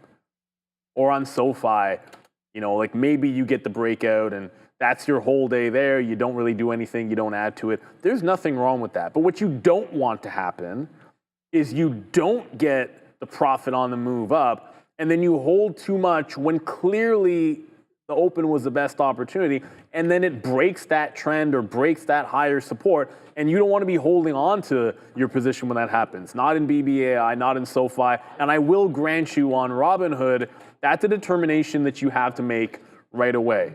And just to end things, just one last note. For every single time, and there is no way around this, for every single time that you look at something like a Robinhood and you get a move into that resistance level and you scalp out into that resistance, maybe you hold on to 10%, 5%, whatever the small amount is, and it looks genius that you got out, there will be days where it goes farther. That's just part of the ball game, and you've got to be able to live with that. It's part of your risk-reward strategy, but those early off-the-open breakout trades, when they revert as quickly as they go up, it is super dangerous to be fighting it. The ones that can hold on to a bit of an opening range trend, great. Just know that when it breaks that trend, you want to get out, or breaks that higher support on a bull flag, whatever it is, you want to make sure that you're ready to get out. But those breakouts are fantastic. You just can't get married to them as if they all continue to go for the rest of the day. That's not how it works, especially in a market which today was relatively weak. So just be careful and have yourself a plan. There's lots of ways that can present themselves. You had 3 separate, what were fantastic breakouts at the open with 3 very different results. 2 that were, I think, easier to work with in SoFi and BBAI. But Hood, you could have just had it at the open, recognized it completely reverted, and you get the last out at break even, and you live to fight another day. Don't get married to breakout trades at 9:30 because they don't always continue forever till the end of the day. That's your lesson of the day. Enjoy that beef strogie. Well, this is food. but it's certainly not beef stroganoff. Shout out to the Katina Man. This is the Katina Man's lunch today. Some grilled chicken salad. We got some couscous, cucumbers, carrots, some, I think, spinach in there, Katina Man. So it looks like you're loaded up and good to go. The Katina Man would like his lunch back because I've been holding it for a little bit of time. I wanted to show it to you guys since that's everybody's favorite segment. Okay, I'm just going to review this BTCS super quick. I'm very happy with this trade. So guys, we were substantially negative on the day, and now we're actually positive. So I'm quite happy with working out of that position. So here it is, guys, 415. Top wick. This feels the best here on BTCS. This is up nicely, about 41%, but it is having trouble with $4. So be on the lookout for that one. We are done this trade. VSA is the one that we've got on right now. Got almost top wick there at 63s. It does have a high of 67s. I've got one out left on this one, and you know where I'm waiting. We're waiting at 69er. So let's see what this one does. It is having a little bit of trouble right now clearing that $0.50 level. My thinking on this one is anything below that $1.30 would be the loss of the 10 exponential moving average. In addition to that, there's also this top end of what I perceive to be a bull flag at that $1.25. This one's going to halt down. It looked like it was going to halt down there at a $1.39. I think I'm just... Yeah, I can deal with the halt down. I mean, that's fine. We're in at a $1.10 over here. It's showing me a $1.40. If it wants to halt down, let it halt down. We don't even have that many shares left on this one. In any event, back to what I was saying, that $1.25 to me feels like it's the top end of the bull flag range. So the question is, do I re-up the position at that $1.30, $1.25? That's the question I'm asking myself right now. It's still at a $1.40, so it's still got about 11 pennies or so to work into that into that 10 exponential moving average. So that's what I'm looking at right now. We'll keep tabs on that one. I'm still keeping an eye on PROK. I'd love to weasel into this. It's a $2 name. You can take substantial size, but it feels like the best trade is behind this. So we get that halt up, topping tails into 346. And since we put in that high a day, it's been lower high, lower low, lower high, lower low, and another 2 lower highs and lower lows. And now we are halted down at 267, almost 80 pennies from that high of the day. Alas, we're way above the volume weighted average price, which is all the way down here at a $1.55. And we've talked about this many times. The money fills sometimes on these small cap gappers is in between that 10 EMA and the 20 EMA on the 5. And that's exactly where we're at right now. That's not a glowing endorsement to buy. I don't even know what the top says, the theoretical auction price. I got to look at PROK a bit more thoroughly. But just speaking in generalities right now, that has been the case many times. So that's number one. Number two, BTCS is still going, so that 8.5% short float is working out very well. 4.25, 426, 429, Joseph Wilson. This thing is all gas. No freaking brakes right now on BTCS. What is this thing up, man? We don't even have it on the side chart. That's why we're not getting the update. BT, show yourself. BTCS, what are we up percentage-wise? 55% and change. This one's all gas, no brakes, as I said, so we'll keep an eye out on that one. But the one that I've got some position still in, ZVSA, really debating on whether to put a resting order at that $1.30, $1.25. Tell me what you guys think. Should I be looking to add more into the 10 EMA on a stock like ZVSA, or is this one, the best trade is behind it? So let me know what you guys think there in the chat. Shout out to Tisha. Tisha letting me know that there's another small cap gapper by the name of SQNS on the warpath. So let's find out what that one's doing. SQNS. Let's take a gander there. Good call out, Tisha, man. All your call outs are good. So you take out the pre-market high there, Tish, at a $240, $239. The high of the day, the technical, the real high of the day, $251. So you've taken that requirement out of the equation right now. And you're also above that volume weighted average price. So it's 2 check marks on SQNS. This is going to replace who here, man? I don't even know who to take off anymore. SFRM setting up Workhorse, that piece of crap. It's why it put me negative on the day. SQNS, that piece of, whatever. I have bad things to say about it. So I'm going to keep SQNS on the side chart. We're going to take off Workhorse so we can keep an eye out on this one, Tisha. If this one sets up, I'm all all game in order to weasel into this one, but it's got to set up in the right way. Going to keep an eye out on that. Joseph Wilson. All right, yeah, guys, we got stopped out of that NVDA trade. The volume kicked in right there, it stepped out. I'm like, all right, yeah, we got to hop out because you would take such a massive loss on that. So, yeah, I'm glad I hopped out of that there. Obviously not happy that the trade didn't work, but Apple's starting to head towards the high of the day. What we got to do now is just wait for some indecision north of this breakout area. And the closer that we get to 160, the more I like it for maybe another second attempt here on this one. But the volume supporting this breakout here. And I was just looking for the breakdown, but you can see these consistent higher lows, lower highs, and then eventually that price compression breaks to this side and now heading back into this range. So let's see if that holds up. We can zoom in and see what we got going on from the 1 minute standpoint. All right, so that's a nice inverted hammer, but again, a little bit too wide for my liking. So we got to be patient and see what's going on with NVDA. But other than that, we're going to look for some other names to trade instead of this one right here. So let's take a look at some of the top performing sectors to see what we got going on for the day. And yeah, that's going to determine a lot. Maybe we go rotate to something that's significantly stronger. I mean, the energy sector sitting in first place here, guys, up about 2 1/10. And then we have the healthcare sector up about a percentage point there, guys. Sorry, 1%, I should say, 0.96 to be exact. And then materials up about 0.6. The bottom three consumer staples are relatively weak, down 0.7. You have the financials down 0.8, and then the utility sector down 1.7% there. So looking relatively weak on that front. Those three. And then the industrials is actually flat. I usually don't see that too often there. So very, very interesting stuff. Consumer discretionary up about 0.13 or 1/10% there. And then the tech sector sitting in fourth place, up about 0.4 as well. So just keep that in mind. Energy sector, let's take a look at XLE to see if that ship has already sailed or there's going to give it an opportunity for us to get involved in some stronger sectors here.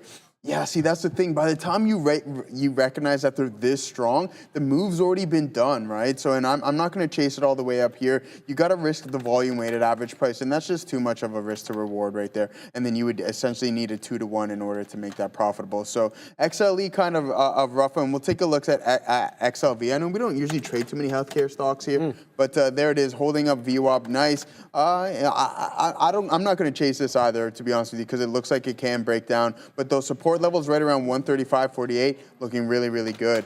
But yeah, let's take a look at some options chain stuff. I was looking at IBIT, curious what's going on with that. Bitcoin heading into another multi-month consolidation and not breaking up or establishing any new all-time highs. So there's that. IBIT, we got a bunch of size at 62, but this is also underwater right now as well, those 61 calls. So, I mean, that's why I think price is starting to be pushed down a little bit. We'll pull up actual, actually, let's do this. Because we haven't done this in a while. Dang. All right. Load for us. Yay. All right. So there you go. Yeah, no, it worked. Yeah, that one's it. Okay. Mission passed there, 99%. 99%. Yeah, I wish I had that one, but I don't. We'll get that. That's okay. We'll figure that one out, yeah. Hey. Assassinos clutch. Yeah, let's go. Nice. But still, not very liquid here, and this was July 11th, so that's this Friday's. Wow, very interesting stuff, Sharif. That's not, there's no liquidity on these contracts right now anyways. So yeah, it's but that's something you've basically told me for a long time. Remember when we punched into that core weave on the sim? Yeah. We were immediately almost 200, 250 bucks out of the money, right? The spread on some of these. What is the spread on this right now? Oh, it's not too bad. It's only $5. Right there, you can't complain. As you go higher, there you go. We hit the mission pass, another 99 respect. Hey. So and that one's only $3. But I mean, yeah, it is what it is. There, some nice bottoming signals on this one, but the options chain telling us a lot here. And I'm just being patient. If NVDA continues to climb to 160, I'll just look for any indecision and start to short that level. Adair, what do you got for us? Keep an eye here at RTX and LMT, both of these getting a move as Donald Trump praises American defense equipment here during the Q&A part of his cabinet meeting. He said that American-made defense is the best. The only issue is these contractors need to work faster. They're too slow because we need so much equipment. So RTX and LMT both getting a little bit of a pop on this. Boeing as well, I would say a little bit less so, but BA also got a little bit of a breakout. Keep an eye on defense names. I will continue listening to this meeting, pulling up any stocks that seem relevant and letting you guys know if they move. Back to you. Thank you for that, Adara. For whatever reason, CNBC is covering the press conference, the cabinet meeting, and CNN is not. We got that great network over here on the side. I like to look over, see what's being discussed, and we're not seeing anything. But wow, Wow, Tisha, you were absolutely right about BTCS. This thing is on the warpath. Don't forget, it's got about a 9% short float on a smaller float to begin with. So you can see the squeeze is on. It makes my trade look like absolute garbage. We were in at 345 and we almost took like 75 pennies there. But look at this. It's already moved what in the last 10 minutes what it took 25 half an hour to kind of move initially. So this one got 521 high right now. It's a big move up right now on BTCS. I think Tisha was saying something like it had room to 5.5 here on the daily. Let's do a little TA. Let's bring in the side chart and see what Tish is talking about over here on BTCS, a crypto name. Absolutely, Tisha, I like your call out there, 550. And if you really want to get it really gangster, you're going to go up to 6. Look at that topping tail, guys, back in early November, mid-November, I want to say, during the election spike there. We got a move into about 615, 616, something like that, Joseph. We'll look at this one a little further in a second. All right, guys, savvy Canadian traders looking to boost their exposure can now tap into the Nasdaq 100 and S&P 500 with Beta Pro 3X daily leveraged ETFs featuring built-in FX hedging. This aims to amplify short-term market moves, minimizing the impact of currency swings. Whether you're feeling bullish or bearish, these ETFs are built for active day traders ready to take on the market. Read the full disclosure in the prospectus at betapro.ca before investing. Yeah, that'd be a good idea. You always want to do some due diligence before you you throw your money into things. And, I mean, it can be as simple as what is the best Canadian weed stock there is, and then you just decide at a young prime age of 23 to throw all your money in it and just see what happens, not knowing. I knew you were going there. I just felt you were setting up for sarcasm. It's as simplistic as that, right? Just Felt type the in, sarcasm coming. You know what I mean? Just type in what's the best in its sector, and then just don't do that. I'm obviously being sarcastic, but that is what your boy did, and I'm fortunate. But you're 23 years old. Yeah. You want to know what I was doing when I was 23 years old? What's that? I can't say on camera. I was a moron. Ooh, that's what I was doing. all I was right. being a moron. What's your? Actually, I was studying. To be fair, but Abby I was Shakes. concurrently being a moron while studying. If So that makes multiple any sense. Abby Shakes. That was high school. Why do you even know his name? I like Because you mention that. it He's in the chat all the every day. time. That's Yeah, funny. No, that was high school, dog. Come on, dog. Let's not extend that time period. That was high school. All right. ZVSA is halted down, guys. We're going to talk about that one in a hot second, but we're going to go to Adair for a second. Powerful comments from our friend Donald Trump. I apologize for my face, but I just heard Donald Trump say TOO too late. Basically, he was asked here about Powell and rates. He said absolutely he should resign right now. And he actually told the reporter that he should call for his resignation, which was an interesting touch. He said, yeah, we need to get him out of there right away. We need to put in somebody who's going to lower rates. Back to you. Fat Figure's calling me a bully. You know I ain't no bully, little big bro. Shout out to my man, Fat Figure. We need to adjust this one here because it's got to start at 9%. Boom, down. We all the way down. We need someone better to cover Jerome there. Clearly, that he keeps. We got to put Donald's face right there. Blocks him. Oh, but sends him to the 10 though. Maybe we don't want to put him there. So shout out. Yeah. We're having a good time, guys. All right, let's get to something over here. Assassino, 1 second, please. Trade the pool. Yes, guys. All right, we got another behind-the-scenes look at Trade the Pool, but this time we're diving into the community side of Trade the Pool.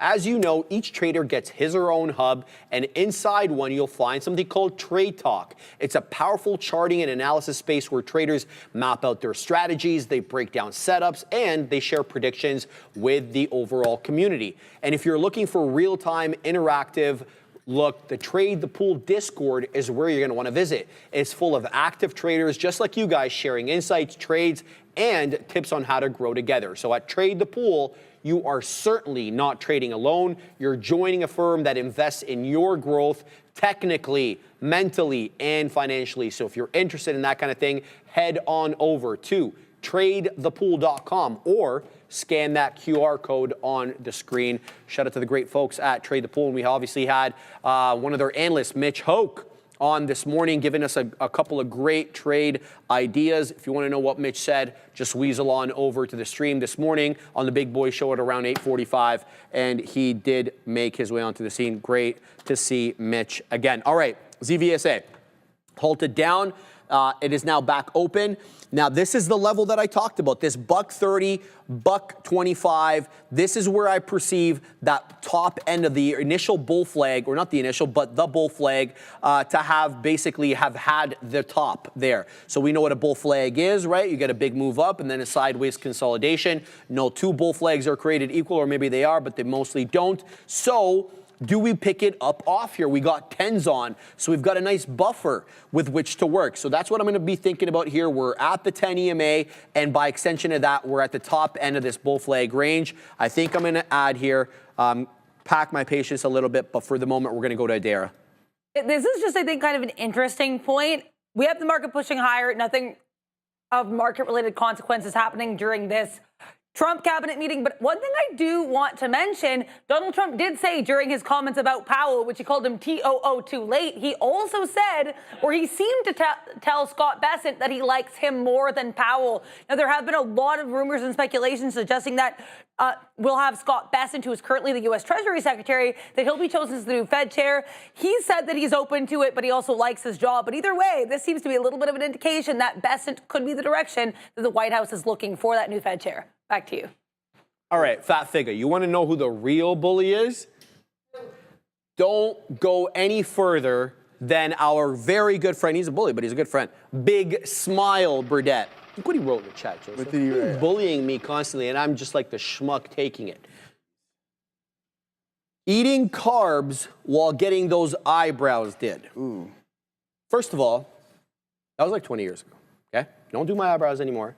Bruh. Second of all, even if I did, right? I don't know.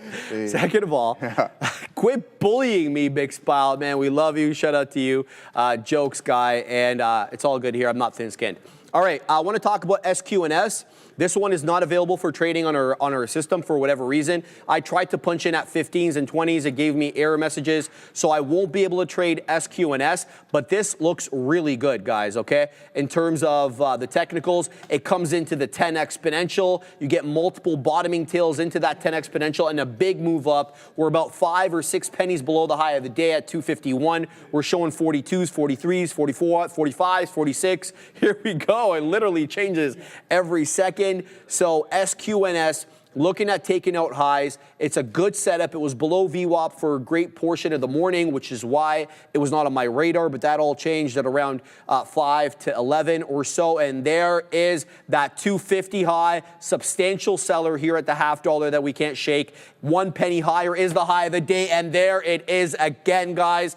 255 HOD on SQNS. This one is on the warpath to the high side. It's a 261 HOD now. It is squeezing.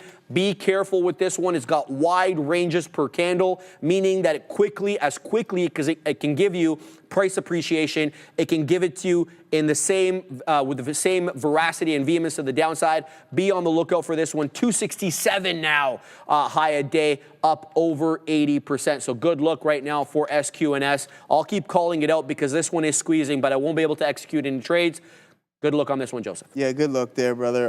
Yeah, we're just waiting. We're being patient up here. I like this indecision print on NVDA, so maybe we'll look to take an additional move on this one here. So, yeah, a nice inverted hammer starting to be printed, but the market is starting to climb higher. It did break through some of the key resistance zones. You just want to keep that in mind as well. You don't necessarily want to jump in front of these moving trains until you know otherwise. This is a nice pre-market level right here. You can see that we're rejecting it on the TQ. So that's a positive sign. You close as that hammer, give it a couple minutes. Once you break the lower end of that, then you might be able to get a trade back in towards the volume weighted average price, because it was a relatively choppy morning, right? Even though we did base there, it's almost a triple bottom placed on the overall market here. So yeah, just keep that in mind. Nice bounce off of that. NVDA broke out. Apple headed towards the high of the day. So that just added some more momentum in towards the broader market. But let's take a look at what was the ticker I was just about to pull. Amazon. There it is. Let's see what Amazon's up to. Ooh, okay, so down. This is what happens when Amazon Prime sales are down 14%. There you go. You get a nice inverted right there as well, too. It doesn't break the low of that one, but look at the strength of this engulfing bearish print right here, guys. There's almost no buying pressure on that. 221 all the way to a low of around 219.25 in a 5-minute candle. You're losing 3 points or 3 points right there. So yeah, tough look on Amazon. Are you going to get that curl over and then maybe the continuation? Maybe, possibly. But if the overall market wants to continue to rally, then I'm going to try to avoid a lot of these techs. We can play the broader market. So if we start to sell, if Google wants to take that additional leg lower, then we'll look to participate. But this is pretty good. I like this print. It's a genuine close. So maybe we can get in around the highs. There you go. And you take a massive tank down right there on the TQs off of that inverted hammer right there. So anything around this neck of the woods, we'll look to short the overall market there, Sharif. So that's the game plan on TQs. And I need the big boys to start to participate on that front. Ooh, Microsoft putting in a nice inverted right at the volume weighted average price. So that could be a good potential short signals right there. So multiple things coming into play right now that we are looking for these shorts, but you also don't want to stand in front of a moving train. Adara.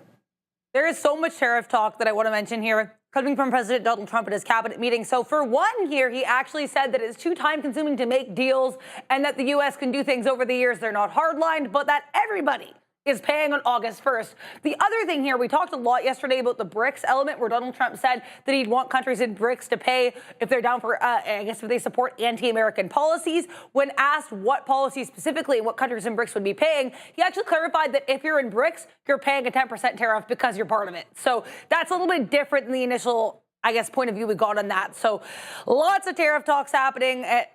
I guess August 1st is the day that everybody pays. And if you want to vote on how long these announcements are going to take to roll out, check us out on X at TTV Research. We do have a poll up. Back to you.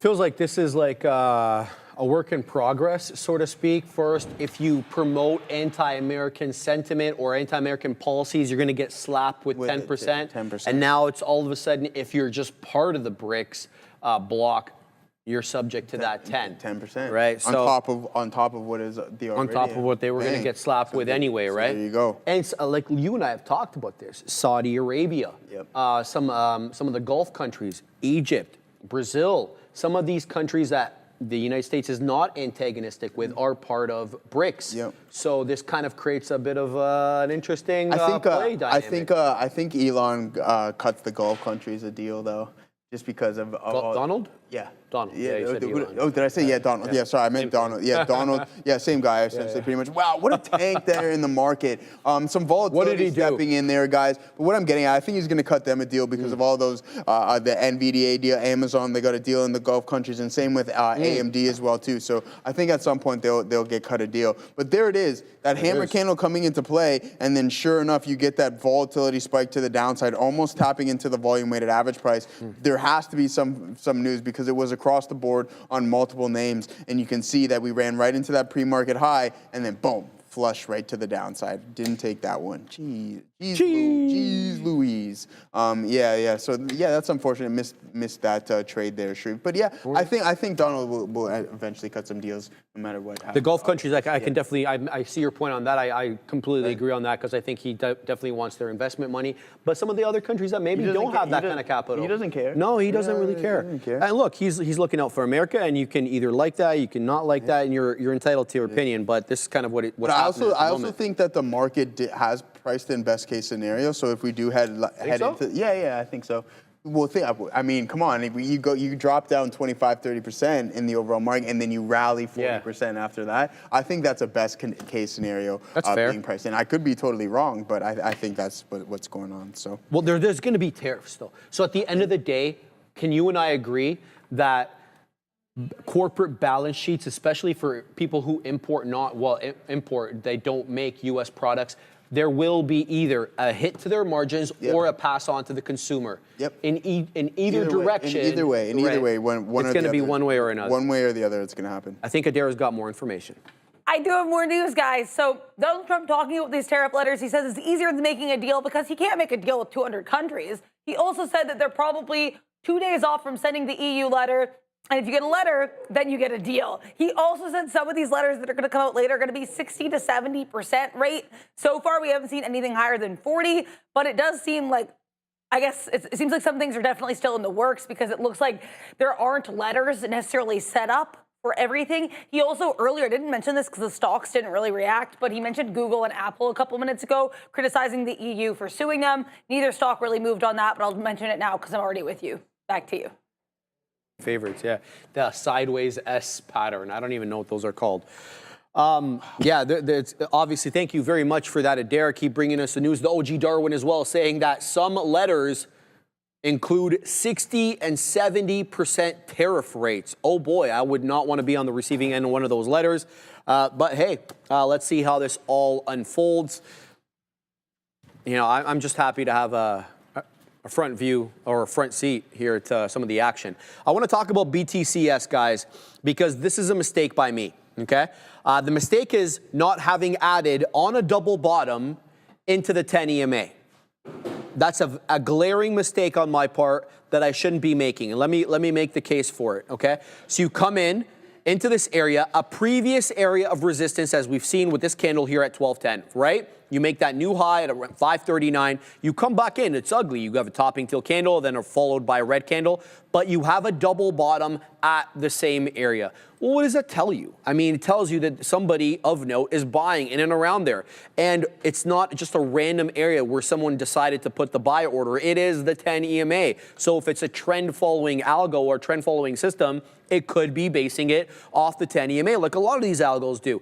And there you go, 430, and now we're back at 5. Alas, we're still technically putting in, you know, a bit of a downtrend if you exclude this candle over here. So I think there's a decided trend change if we can break above the prior bar, that one around 5.25. I think we could easily see 5.5, but as we saw on the daily, there is resistance to speak of at around 550. So Tisha, I think your call out there with 550 being and area resistance is bang on, 539. You know, we're talking small potatoes here between 539 and 550. But if we can clear that 550, we could squeeze into 6, boys and girls. And the reason is because look at this candle over here back on the 14th of November. It squeezed up to 6, only to obviously drop all the way back down south of 5. So I'm going to be keeping my eye on BTCS. It is setting up. It's setting up well. And it's got a nice short float there.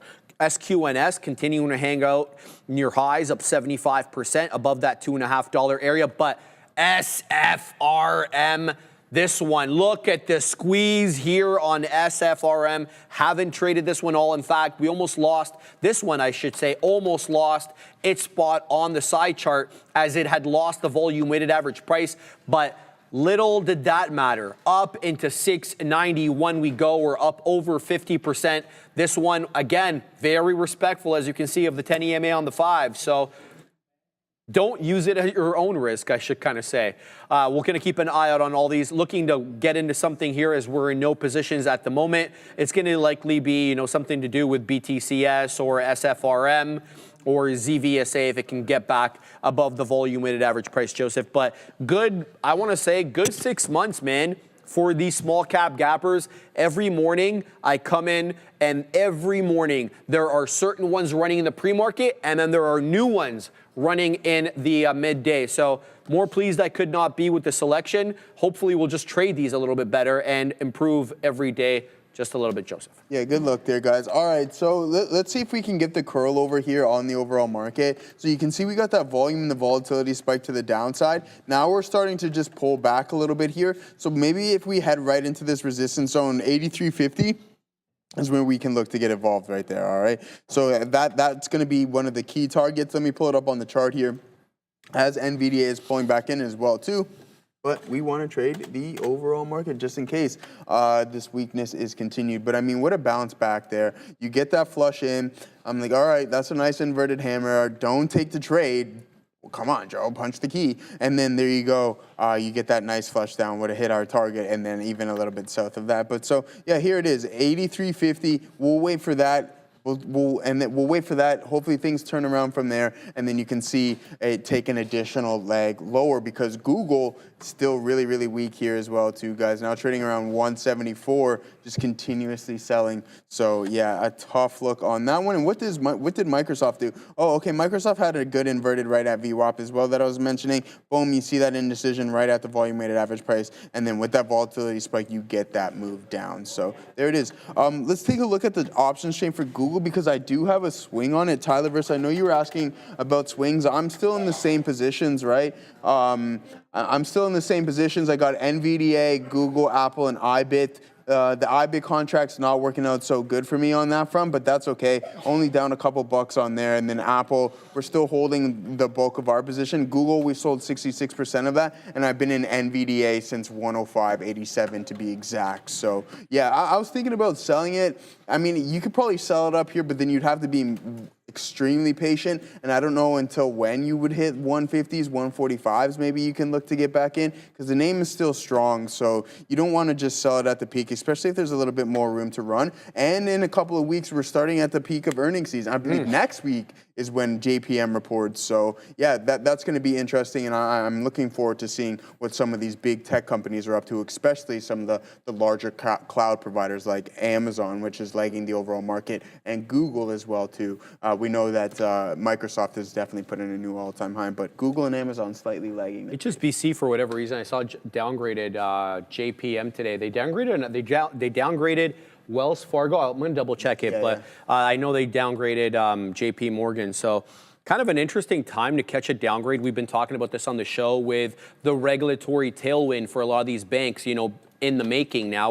We're talking about the fall where there's going to be mass changes in the regulatory framework for some of these financial institutions, as Donald Trump has spoken about many times. What that looks like and if he does it on that time frame, obviously still is to be seen. But I don't know. I felt maybe, you know, that they catch a bit of a bid. Usually these banks or the financial institutions definitely catch a bit of a bid under a Republican administration than a Democrat, as the Democrats like to put a bit more regulations. Like Elizabeth Warren, you know, she's well known for saying, you know, banks should be boring. Yeah. They need to be that kind of the stalwart of the financial system. Canadian banks. No, yeah, like Canadian banks. Well said. Good comparison there.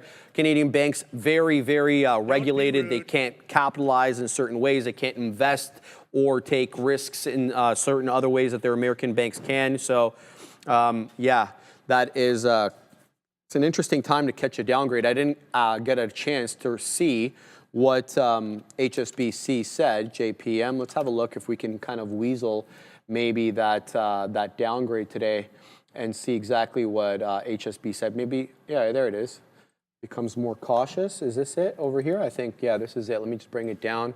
What do they say? Investing shares of 3 major U.S. banks slipped Monday after HSBC adopted a more cautious stance on the sector. HSBC downgraded J.P. Morgan, Goldman, and Bank of America. Sorry, not Wells.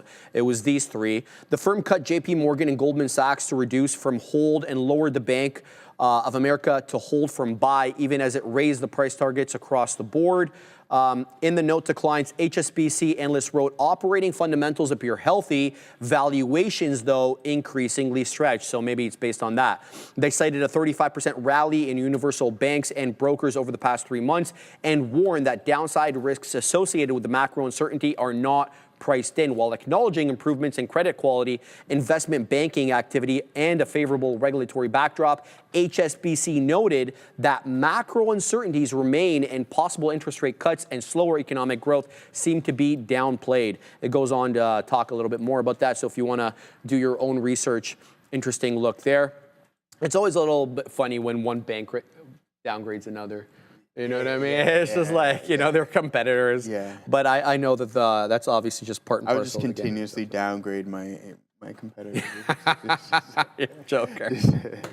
All right, guys. Go ahead, Joseph. Okay. Yeah, so this is what we got going on, guys. 83.40s was where we're roughly trading at on the TQs. We come up here, then we'll look for that continuation to the downside, possibly. Maybe it was just a liquidity grab, nice volume spike. You break through some key resistance zones, and then now you're starting to come back in on some of these headlines. And that, I think as we're rolling into some of these deals being made, just be cautious about the headline sensitivity. We've seen it yesterday as well, too, and then we've seen a little bit of a volatility spike right now. So just keep in mind, as these deals are made, maybe it's not what the street is looking for and you can see some downside, or it's better than what the street is looking for and you can see some topside. But just be cautious because that volatility is stepping in. The VIX is up today, I believe, guys, so we'll take a look at the VIX. And I mentioned, oh no, the VIX is down drastically. That is insane. That's good. Okay, so that's good. I mean, so the VIX calls would not be working right now. So there it is, the VIX heading back into 16 there, 1650. Let's zoom out and see what we got going on the daily. So yeah, we're right back at the lows here on the VIX. So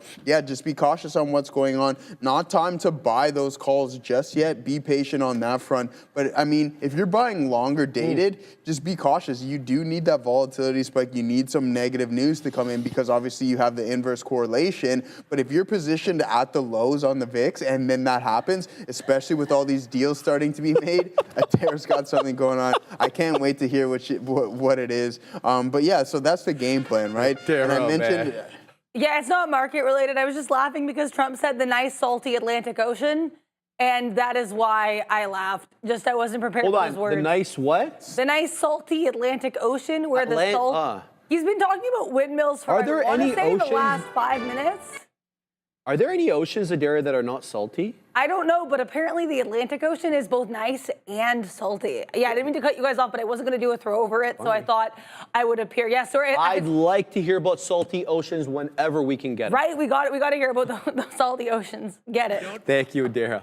Don't be rude. Don't be rude. Get him, Donald. All right. Good look, guys. I'm trying to work in Joseph back into BTCS here with that dip trade at 4.5, obviously going unfilled. And here it is back above 5, putting in higher lows and now higher highs. It's still obviously below that 539 high of the day.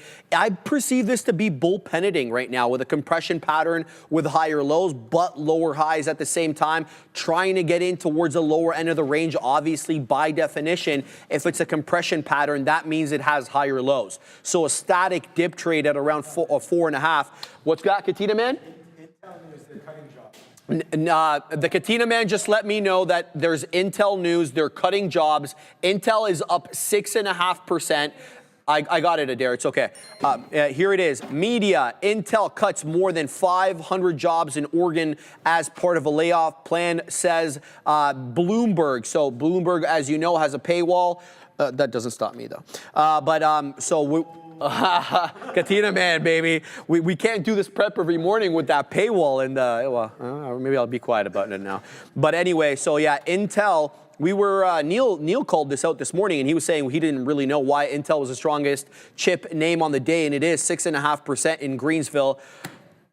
I hate to celebrate stuff like this, obviously, because people do lose their jobs on this. But yeah, Intel up big. But let's focus now on BTCS, because I'm not here to trade Intel.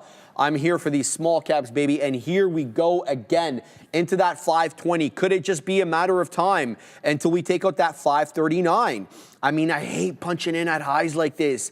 It has to be off a technical level, but all right, let's keep an eye out on this one. 86% we go in Greensville right now, and this does feel like it could be the breakout from the compression pattern because we had lower highs, and now that is not the case. This candle over here has a high of 25. This candle over here has a high of 27.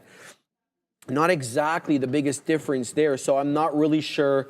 I got to tell you, I'm really indecisive about what I want to do with BTCS right now, just given that it's trading at highs, and it is always a bit of a tough one to punch in at these levels. We'll give it some more thought, and we'll go to Dara. I looked into the Intel thing because I knew I'd heard about it a little bit earlier. This was initially reported actually yesterday afternoon in Portland, local Portland news, because these layoffs are going to be in Oregon. They actually reported it first. Apparently, it's not an insignificant number. It is pretty stark. Apparently, they've started, again, according to this Portland report, they've started notifying employees of layoffs that could affect up to 20% of the workforce. As I mentioned earlier as well, there were some apparently layoffs in Israel for Intel as well. But all of this I'm seeing was actually reported yesterday. Initially, as far as I can tell, this Bloomberg report on Oregon jobs isn't starkly different from what we were getting out of yesterday. The point I'm trying to make here is we've known for a while that they're going to be cutting jobs in Oregon, and they already started, I guess, hinting at employees this could be happening back in April. I'm going to look more into this, but I just want to let you guys know about some of the context for that story. Back to you. Yeah, absolutely. All right, guys, let's see what we got going on here. So NVDA still climbing higher. Heading back towards this previous pivot high right there. You can see that displayed. So let's see if there's enough momentum. And I mentioned the closer we get to 160, I think that there'll be a potential good short signal. And I mean 159.89. That's almost as close as it gets. So yeah, keep an eye out on this one. A little bit of pinning you can see throughout this. It's really tough to sit through. Lots of overlapping candles, and then sure enough, once that volume kicks in, you get that breakout. So that's exactly what you want to look for on that style of wedge. And I was talking about, I'm like, yeah, I was hoping that the opposite would happen, right? You get that volatility spike to the downside and that volume spike to the downside, but it wasn't. It went the opposite way, broke up, went higher, and that's that. I mean, I'm like, at what point is this thing going to start to cool down, being up 80% off of Liberation Day lows, even maybe a little bit more now, considering of where we're trading at. But at this previous all-time high, that's 160.84. Liberation Day is right here. 86% to be exact. So yeah, really good look from that low to from the trough to the peak there. So yeah, there it is, guys. Nice move on NVDA. A nice consolidation here, and it looks like it wants to take a leg higher. So you don't want to stand in front of these moving trains too often. No, Joseph, you don't. I'm keeping an eye here on BTCS. I'm really thinking about getting back into this. I like the pattern that it's putting. I obviously don't like the fact that it didn't test or retake the high of the day. I'm keeping my eye on the 5-second chart. As you guys know, we've been using that now to spot the micro pullbacks, and I'm still seeing a downtrend. So this is the 5-second look on here on BTCS.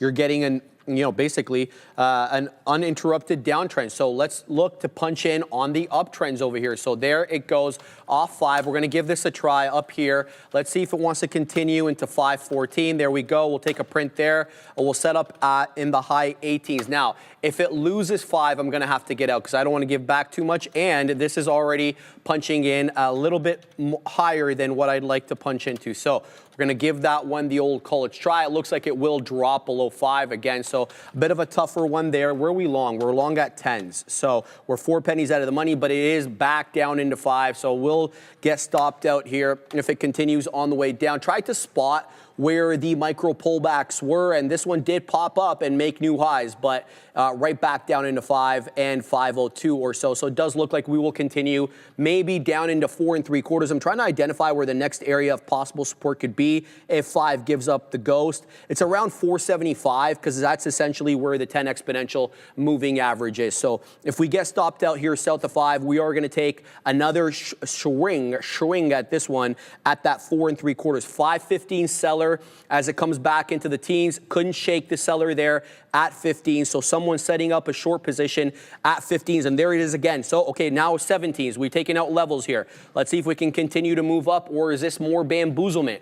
We got 10s on. We got a couple of prints on this one, but it's really thickly traded in this area. Not exactly what you're looking for if you're looking for another test of that 539.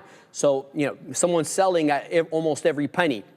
Into 14s again we go. I'm going to pack my patience on this one. I'm going to let myself stop out below $5, but I don't want to take out too much here because if we go in and test that high of the day, I'd like to have something in the bank there in order to be able to extract. So this is one, if it takes out oh wow, we just took out all my levels. There we go. Now we just took out everything. Into 20 we go. This one here, if it takes out the high of the day, I'm going to add into this one. Into 5 1/4 we go. Good look, but they're selling there. That's the thing. So let's set up a little bit below that high of the day. I'm going to set up at 30s, low 30s right now. We've taken out the majority of the position. Let's see exactly where this one wants to end up going. There is a seller at 30 that we couldn't shake earlier on, around 1245 or so. This time, we can't shake that $0.25 seller. So that puts it at a lower high. So if we had a 530 high, and now we have got a 525 high, and this is what I'm looking at instead of just looking up at my top screen so that we reject 530 there.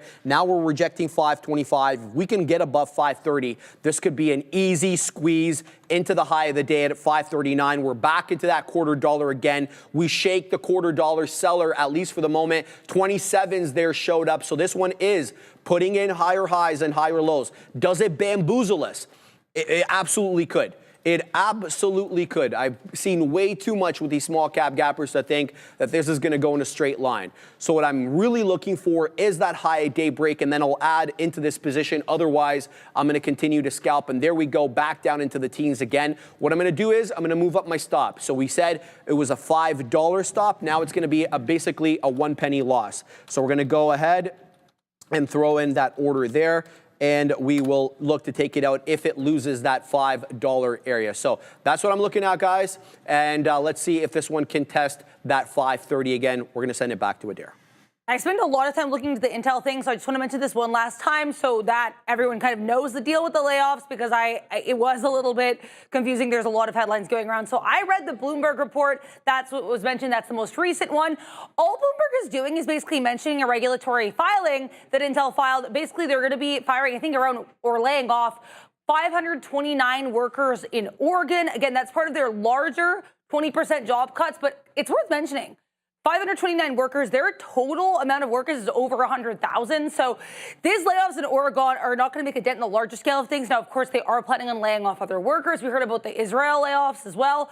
But with regards to the Oregon cuts in general, I mean, they're pretty small in the grand scheme of things. Also, it's worth noting, even in this article that just came out, like 20 minutes ago from Bloomberg on these job cuts, they actually link you to an April 23rd article, which is when this was initially announced. So this is just one part of Intel's previously announced and foreseen job cuts. It is not in and of itself brand new. I just wanted to clarify that because lots of things circulating, and I like to make sure I know for myself. So again, INTC, apparently, again, 529 workers getting cut. Apparently, it's according to a filing from Intel, but this is pretty small in the grand scheme of their cuts.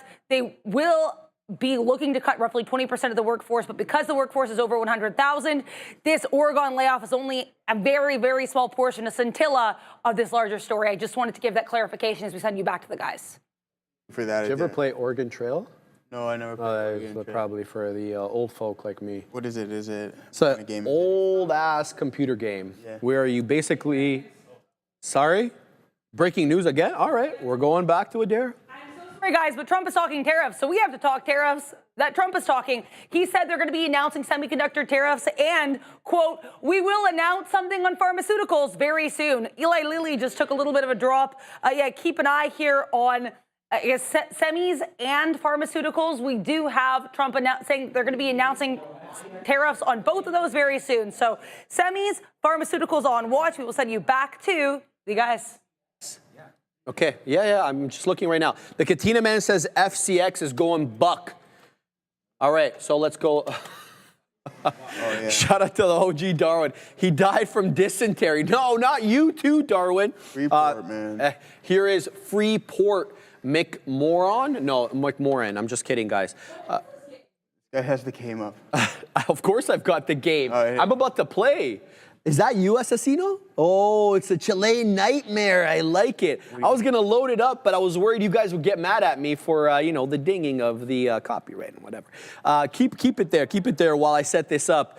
FCX, Katina Man, is on the warpath to the high side. It's 4.5% in Greensville right now, taking out levels 48.20 high. FCX catching a monster bid. This candle here has over 3 million shares on one 5-minute candle. It's continuing to take out levels. Adara. So much news, Sharif. I apologize for the interruption. Here's FCX. This thing is spiking. I pulled it up because Trump mentioned a 50% tariff on copper that they're going to be imposing. Now, FCX or Freeport McMoran, they're actually an American copper mining company, or they are a mining company. They also do copper. So FCX skyrocketing here as Trump announces the imposition of a 50% tariff on copper. Let's talk more about these pharma tariffs, because he said that they could do up to a 200% tariff on pharma. That is right. They could do up to a 200% tariff on pharma. Massive pharma tariffs mentioned here. Again, 50% copper tariff as well. He thinks it'll be about 50%. And yeah, that 200% tariff on pharma threat, certainly on watch. Keep an eye on Eli Lilly. Keep an eye on these pharma names. We send you back to the Bash Brothers. Just speaking to the Chilean nightmare, he's letting me know about the Oregon Trail. All right, guys, let's get down to the serious business. Am I going to be a banker from Boston, a carpenter from Ohio, or Joseph, a farmer from Illinois? Banker. Oh, find out the difference between these choices. I don't need someone to tell me what the difference is. You're gonna be a banker. Makes sense. We're in finance. We're punching into positions. Doesn't make sense for us to be a carpenter. Shout out to Russ back there, or you know, a farmer from Illinois. I have the first thing about farming. All right, so we're hitting one. What is the name of the wagon leader? Sharif. What? It's a wagon, Ramram. Have a look at the screen. What are the first names of the 4 other members in your party? Joe, Sean, Neil, Adara. Boom. Are these names correct? Yes. Nice. Hold on, Adara. It's 1848. You're jumping off place for Oregon is Independence, Missouri. You must decide which month to leave Independence. Joseph Wilson, I know what I'm going to choose there, and I think you know what I'm going to choose as well. The 5th one. No. Well, my birthday's in May. All right, I'm going 3. Well, I thought we were July. Independence. Yeah. You know, Oh, that's actually a good point. You know what I was good point. Yeah, my bad. All right, I was like, okay, well, was I wrong? However, Joseph, before leaving Independence, you should buy equipment and supplies. You have $1,600. $1,600 in 1848 is like 1.6 million right now. Yeah. Okay, that's a lot. You have $1,600 in cash, but you don't have to spend it all now. I like that because I'm frugal. You can buy whatever you need at Matt's General Store. Matt sounds like a stand-up guy, man. Straight up. Hello. I told you he was a stand-up guy. This is the game here. This is the whole game? No. We're going to get to the game. All right. Hello, I'm Matt. So you're going to Oregon. I can fix you up with what you need. I don't think they spoke like that in the 1800s. Yeah. It doesn't strike me as an authentic game, Joseph. I need a team of oxen to pull your wagon, clothing for both summer and winter. Okay, whatever. Space bar. Plenty of food for your trip. We need ammunition for your rifles and spare parts for your best believe we need that there. This guy over here. All right, so it's gonna cost me some money. Maybe we'll take a little bit break. Maybe have a look until we set up the game, and we'll come back to it. I have no idea what this game is. I've never personally played it. Reminds me of grade school. I'll tell you about that. All right, in grade school, I played Reader Rabbit. I don't know if anybody. There's that too. So this is what we got going on. We're in at the highs there. Looking for NVDA to possibly head back towards the volume-weighted average price, but the market is slightly choppy here, guys. Apple is on that path and that trajectory right now. But we're just taking another stab at that to see if we can get that rejection. So there it is, Apple heading to the south side.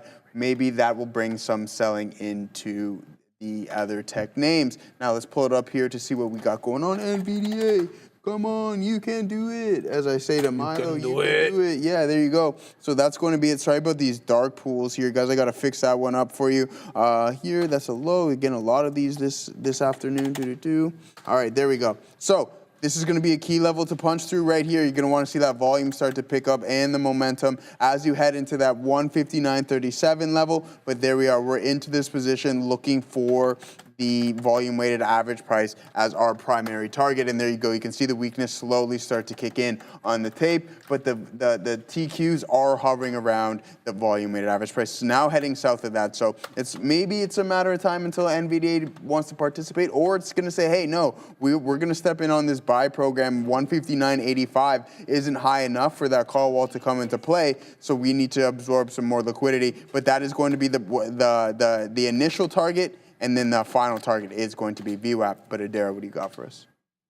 Let you guys know we got the 3-year note auction. Nothing super huge happening, but I wanted to inform you guys 3.891% here was the actual high yield. Previous 3.972%. So a little bit lower than the previous. I'm not seeing what it was right before. So right before the auction was 3.887%. We came in here at 3.891, pretty much exactly in line. Nothing too crazy here for the 3-year note auction, which is now come and gone as we send you back to the guys. Thank you very much for that, Adara. All right, we're ready to go here, Joseph. So I'm loaded up on ammunition, food, clothing. We got spare parts. We even got oxen. Okay. Because somebody's got to pull this, you know what, right? Yeah. So let's go ahead here, Joseph. Weather is good, health is good, the pace is steady, and my rations are filling. You may continue on the trail. I'm gonna continue because we haven't even gotten any. So from Independence, it's 102 miles to the Kansas River crossing. Yeah. So the date we're leaving, May 1st, 1848. The weather is cool. The health is good. Food, I took, you know how I eat, Joseph. 300 pounds of food. Next landmark, 102 miles, space bar to continue. This is what the game is. Okay. And then it literally is things like this, and then things happen across the way. People die. Your stuff breaks. You're running low on food. Yeah. Getting Find low. wild fruit. Yeah, I don't mind finding wild fruit. How do I find? It's Press warm. enter. It's starting to get a little warm, I see. Yeah, we size up the situation.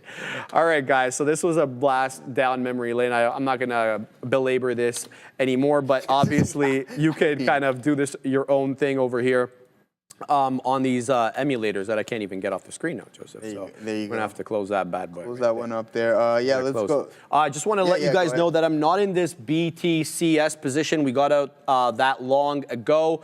We got out break even on the last remaining amount right here. So we did take a quick scalp, but it did continue to break down below 5. But I still see that compression pattern, guys. Nothing has really changed, to be quite honest with you, with how I see BTCS. That compression pattern is still in effect. So I think I might get back into this. We still have higher lows and higher highs, or not higher highs, with that flat top essentially around 5 1/4. And again, the 10 EMA is coming in as a very, very clear area of support. Every time we wick into that green line, we are being met with some buying. So I think I'm just going to have to work into the position towards the area lows, not punch in at highs, and then set up for the right trade on this. So here we go, coming back into that 5-10 area, 5 single digits or so. So BTCS certainly setting up quite well here. It's just about a matter of getting in at the right price. Sipple, Sunshine, 300 pounds of eggs? Is that going to be enough? I don't think so, bro. One day, in fact, maybe I'll actually do it when I get home. I meal plan weeks and weeks ahead, so I have like these portable containers in my freezer and in my fridge, and it's just like basically all of that, right? That's crazy. There's like no real food other than all my pre-programmed food. Big smile. I'm upset that Sharif and Joseph skipped my super chat. Lies. My bad, man. I missed that. Fan funding. Uh-oh. OT. All right, good. I'm not reading that, okay? Thank you, Big Smile, for the $1.99 super chat. Get it, I'm Smile. not going to read that. Your first one was okay. I'll make fun of myself about the eyebrows and whatever, but we're not going to, say that word. Thank you, Big Smile. Always. We love you. You're an absolute liability to the show, but we happen to like you a lot. I'm speaking for myself. Havana Woody, you're leaving way too late. You're going to freeze in the mountains. This is spoken to by a person. I can tell you know how to play this game. You know all the little tips and tricks. If I'm leaving in May, then I know. Yeah. There you go. Yeah, you go. Yeah, so shout out to Havana Woody, who knows exactly what he's doing. Sports and Stonks, the updated Oregon Trail you actually got to hunt. Oh, say more, my friend. I didn't even know there was an updated version. Take chickens, not eggs, says Havana Woody. And say it again, Chile Nightmare? Chickens lay eggs. Brilliant. This is why I'm I was more of like a dino hunter and like shark hunter type guy on the old PC. That's pretty good. Yeah, a little dino. You ever play StarCraft? No. What? No. Oh my God. Dino hunter, man. I'm telling you. StarCraft was my Dino jam. and Shark Hunter was, oh man, there's nothing scarier than playing on the PC when you're a little kid and the shark runs up behind you and gets you. Yeah, it's pretty scary stuff. Not good.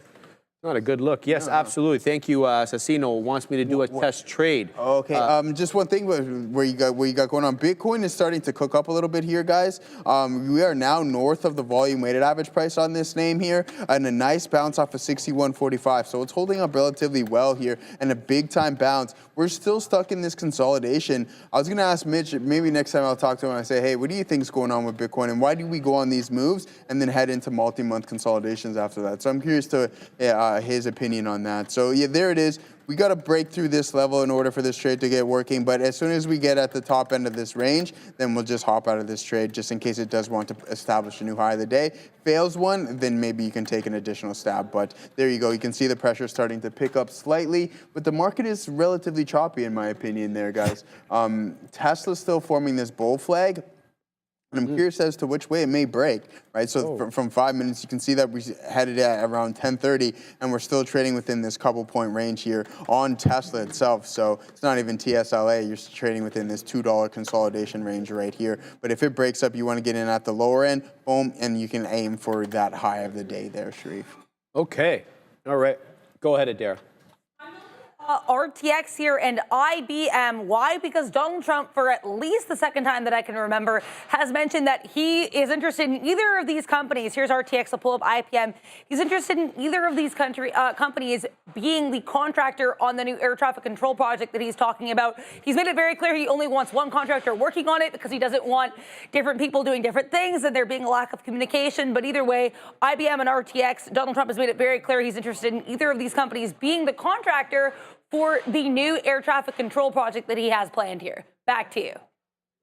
Rocket science. BTCS is absolutely on that good stuff right now. 549 high a day. It's almost up 100%. There's 49s again. There it goes. 55s.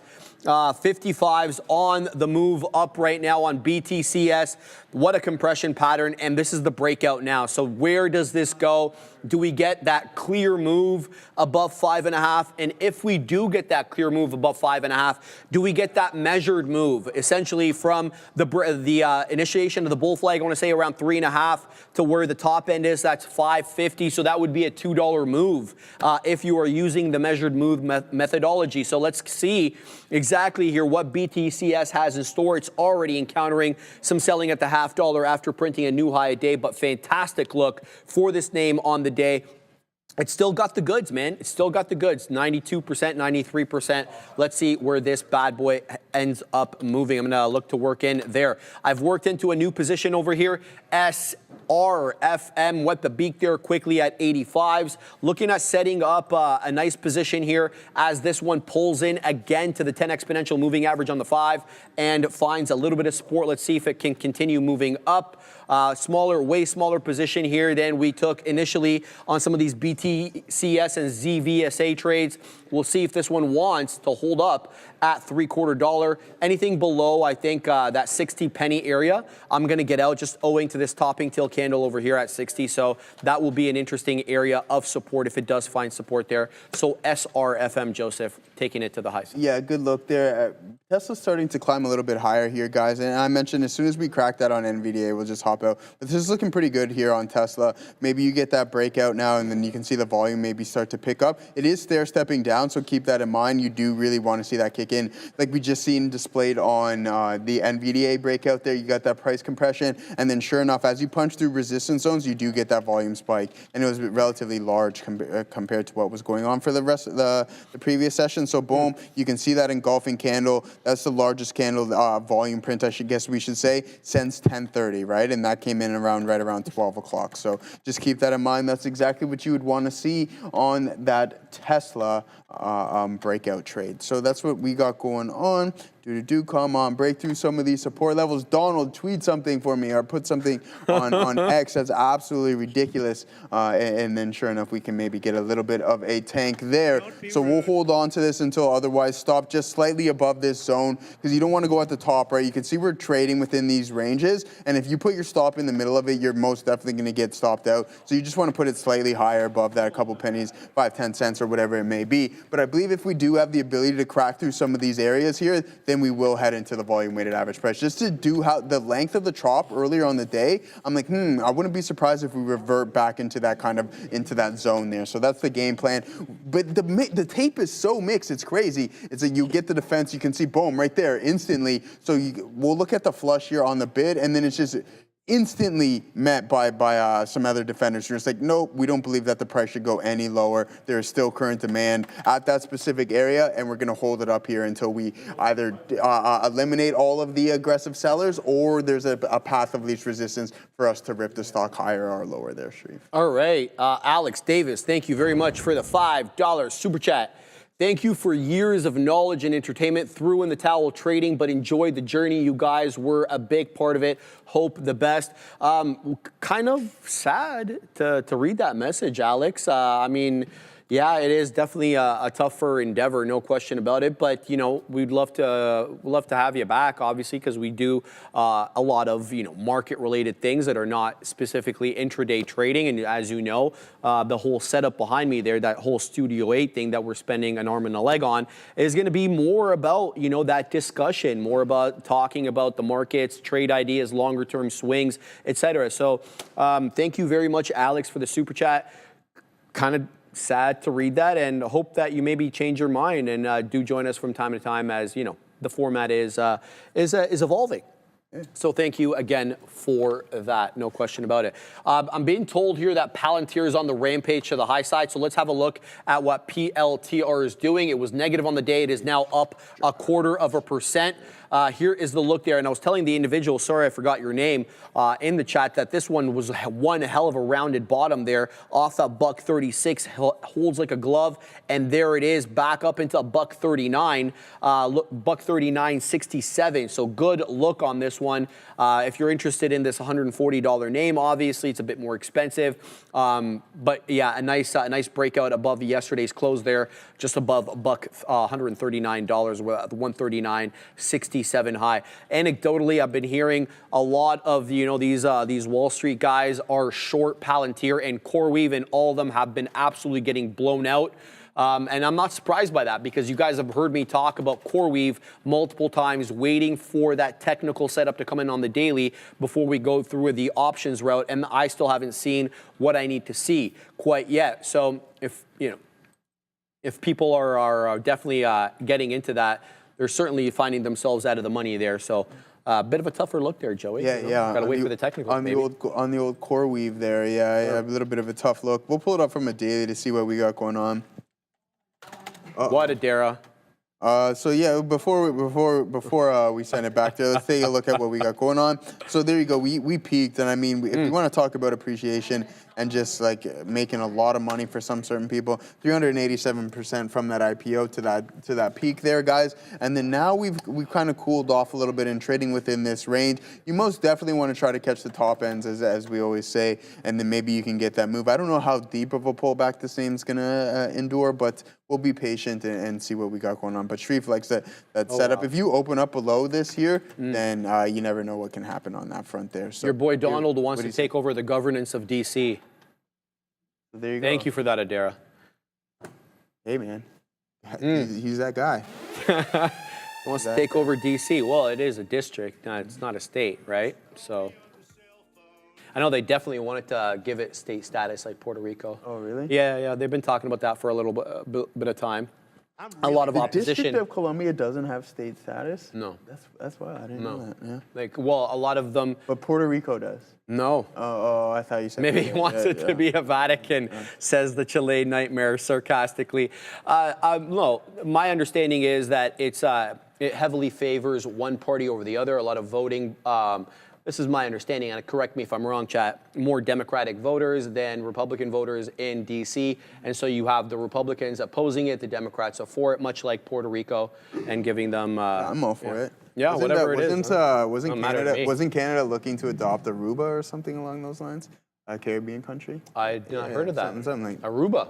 Or something like that. One of the countries there, I believe. I love Aruba, bro. Yeah, I mean, hey, I'll take anything tropical, and I think a lot of Canadians would most definitely flock there. So yeah. All right, so that's the look there. Yeah, guys, correct me if I'm wrong on any of that stuff. Yeah, me as well too. I'm sure someone in the chat will know what Canada was looking at. But there we go. We're heading into those levels that we're talking about here on NVDA, but it just keeps getting bought up. So the market is selling, and we're holding up relatively well. Apple heading towards, south of the volume weighted average price, breaking that neckline here. You can see that lower high was established, and then boom, you're starting to move south side. And by the way, by me looking at that tape there, I didn't even have the price action. I just seen a couple flushes to the downside. I'm like, oh, all right, now we're going to head into some key support levels. So there it is. We're going to hold on to this for the volume weighted average price. Let's see if we can get that level, Shreve. All right, just throwing my stop here on SRFM. If it loses the $0.50, that's the end of the trade. Simple as that. So we'll throw it into that stop there. It's at the 20, and it hasn't been at the 20 all day. It's been defending the 10, so that is already a bit of an alert there for me. So I'm going to keep an eye on that on SFRM.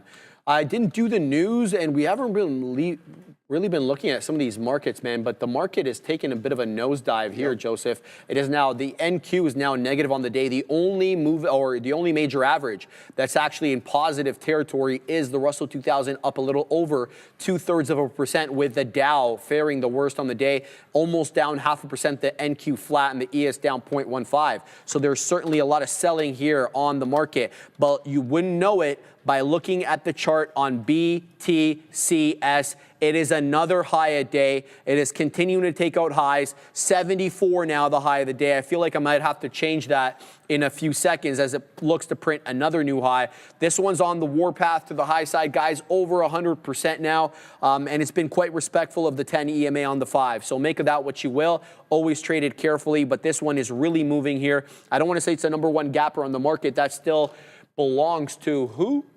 Belongs to PROK, which is halted to the downside, though, but up 533%. PROK has had liquidity issues because of all the halts. BTCS has not suffered from that same affliction. It has been able to stay open the majority of the time, but despite the fact it's over 100%, and there is another new high, Joseph, 584 the high. Good strength on BTCS. We're going to keep an eye out on this one for a possible entry. The technicals right now showing me a 5.25 possible area support where the 10 EMA is. Look, here comes $6. Unreal strength right now on BTCS. There was big size there at 6. I just got absolutely blown through. So the buyers are stepping in bigly here. 607 HOD. This keeps going and going. 115%. That's 15 more than when we announced it last time. We're going to keep an eye out on this one, Joe. I hate to call them out when I'm not involved like this, but we weaseled in a few times.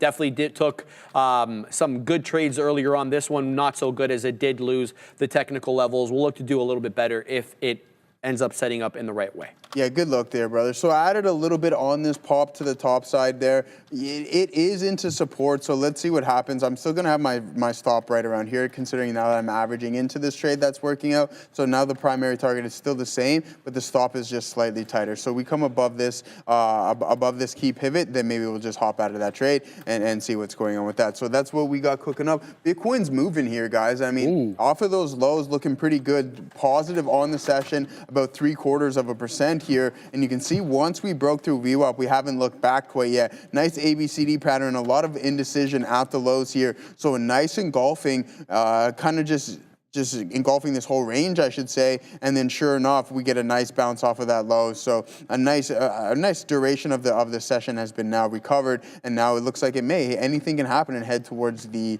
high of the day, especially as you get a big pop. So you can see the strength is most definitely there on IBIT there, guys. So that's a positive sign. That's what I want to see, right? It's just like, okay, we go on these nice moves and then head into consolidation for some time after. It's like, I would rather see a little bit more of an ebb and flow, but if you zoom out, you can see it's still relatively healthy, and the primary trend is still fully intact. So I guess you can't really complain about that stuff, considering it's like, all right, yeah, you go on these moves, it's like 30-40%, then you go into a multi-month consolidation, blah, blah, and then if you get another 20, 30, 40%, you can't really complain. And I know Michael Saylor says that I think you're going to average around 20%, an average annual return of 20% on Bitcoin, which is relatively nice. And I guess so I was listening to some stuff on MSTR.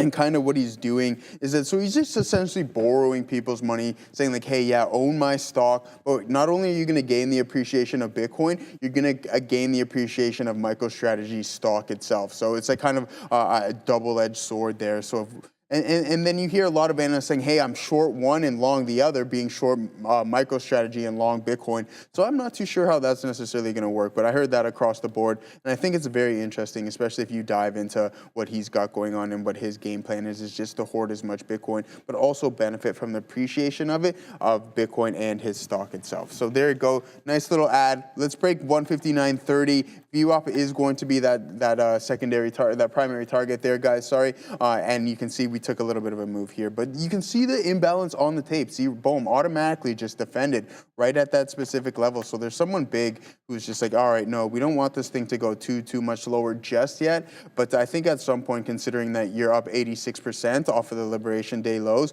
you will see a pullback. It's just only a matter of time. Not if, just when. But again, it will just the market can stay irrational a lot more than you can stay solvent. So yeah, just be cautious on that. If we crack this level, then I'll just hop out of that trade, 159.63, and it looks like it's going to head towards that because the volume is slightly picking up here, and it's just constantly knocking on this support level and then not breaking through. So yeah, slightly strong stuff, and the market is relatively choppy as well too, guys. So a lot of range trading here today. So a low of 619 and then a high of around 622. So about a $3 range that the SPY is trading in.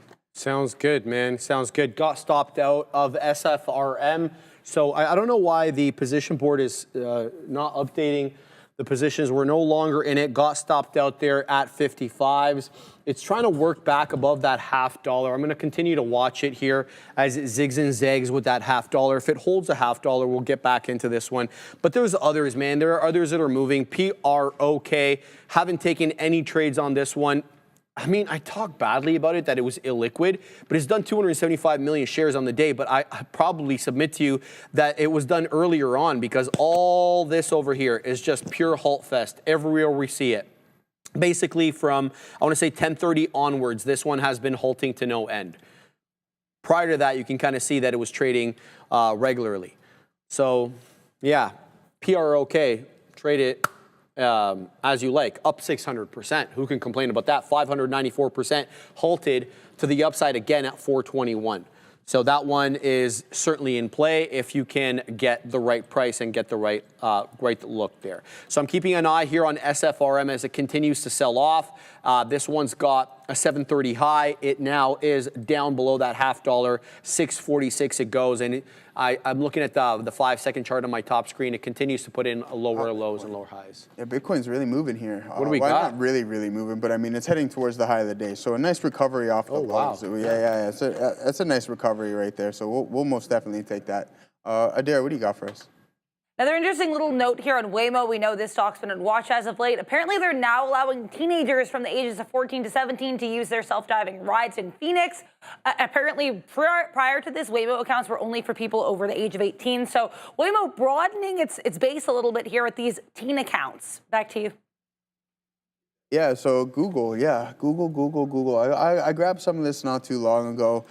Sold the majority of it off the swing. I completely liquidated the long-term account, and I also put that towards some NVDA and some Robinhood that worked out relatively well. But Google, I mentioned this earlier, we're still down about 16% off of those all-time highs, and I'm just really curious to what cloud's got going for us. So about 16.7% there, you can see. So I mean, if that cloud beats, just look at what happened with Microsoft. Right, you get that cloud beat, and this thing hasn't pulled back. It's absolutely insane. Crazy. And it wasn't like a substantial beat either. But I mean, it is what it is. AWS missed and Google Cloud missed, but then you get the beat there in Azure, and then sure enough, you get that gap up, which I think was around like 10% roughly, even a little bit more considering where we opened up there. So yeah, we'll call that 10%. And then from this previous earnings date, we are now up around 25% there, Sharif. So some big time moves in Microsoft. And just talk about the length of this consolidation. I mean, it didn't do too much. I mean, that is obviously like a $50, $60 range, but it wasn't steady enough to the right. It was, okay, we'll go higher, and then we'll move a little bit eastward there. We'll go down a little bit, eastbound and down there. And then we'll wait for that Azure cloud number to come out. And then sure enough, boom, send the stock into all-time highs. All right, we're going to do the news. Anything you want to chime in before we start? No, I'm still short NVDA here. Sounds good. All right. It's a little old, obviously, because I'm talking about Donald Trump, he's had his cabinet meeting, so there may have been new information, I should say, given. Adair, if I missed anything, just interrupt me and then update us on that, because this is obviously a very fluid situation. So Donald Trump announcing new blanket tariffs on imports from 14 countries that will start August 1st, following a delay, obviously, from the original July 10th date. So that was supposed to be in 2 days. The tariff range is basically from 25 to 40%, guys. Japan, South Korea, Malaysia, Tunisia, and Kazakhstan all being pegged with about 25% tariffs, with Laos and Myanmar, for whatever reason, being pegged with 40% here. Trump posted, these personalized letters made out to foreign leaders on his social media account, Truth Social, outlining new tariff levels and the conditions attached to them. The letters warned against retaliatory tariffs by these countries, threatening to increase U.S. tariffs by an equivalent percentage if they retaliate. So kind of trying to hamstring them there. Trump stated the tariff levels might be adjusted upward or downward based on the country's trade relationship with the United States, so leaving himself room to maneuver. The new letters explicitly target, though, as Adara pointed out to us this morning, trans-shipping practices, which is kind of the practice of having a product from destination A go to destination B, sometimes repackaged and made to look like it came from destination A when it actually came from destination B, in order to skirt the tariffs and get around or to take advantage of a lower tariff rate. So that they're obviously wise to that whole thing, and they said, basically, if you try to do that, we're going to slap you with the same duties, so don't. So that is the first thing there. Anything there, Joseph? No, I'm just still monitoring this NVDA trade here. No problem. All right, guys. Meta raiding. I don't even know why they would raid Apple's AI talent as the AI war intensifies. So Meta has hired, I'm probably going to kill this guy's name, Ruoming Pang. He's a key AI researcher from the dead one Apple to join the new super intelligence lab being created by Zuck at Meta, part of a major recruiting push that we've talked a lot about on the show. Pang led Apple's foundation model team and is reportedly receiving a package in the tens of millions of dollars. But, that's still below the hundreds of millions that we've been hearing about, Joseph. Meta is offering pay packages, again, of up to $100 million to land these elite AI researchers. Zuckerberg recently announced 11 new hires, including researchers from OpenAI, DeepMind, and Anthropic. My question is, Zuck, have you seen Apple Intelligence? Why are you hiring people from there? No, Literally. Seriously. Same thing I said. That's crazy. I agree with you 100% on that, Adara. And the fact of the matter is, they're super late to the party. I see you. No, you're not going to creep up on me. I see you, sir. Shout out to Randy. No, seriously, though. Can we do the Randy thing on here as well? Is there a Randy shirt option only on that desk, or does it work here? They can hit it there. We can hit it? Love the Randy. It's okay. We don't have to do it. No, we don't got it, man. They don't got it. All right, we took a bunch of prints there on SFRM, but it's coming back down into that $0.50. I'm concerned that this one loses the bid. I'm keeping my eye on it, though, okay? So, look, apparently, it depends on which analyst you speak to, but apparently Apple has a culture problem. Yeah. And the latest AI, the top AI guys, they don't want to work there, okay? Oh, really? No, because it's not an environment where they think, it's going up and to the right, so why do you want to be part of that? So again, obviously anecdotal stuff. I've never heard from them personally, but this is what I'm hearing from some of the analysts on Wall Street, reading, I should say, from some of the analysts on Wall Street, and it kind of jives with my overall thinking. With the overall thinking of what's going wouldn't you? on there. You're a top AI guy. You've got your pick at, let's just say, OpenAI. You can maybe Gemini, maybe Anthropic, wherever. Somewhere Grok.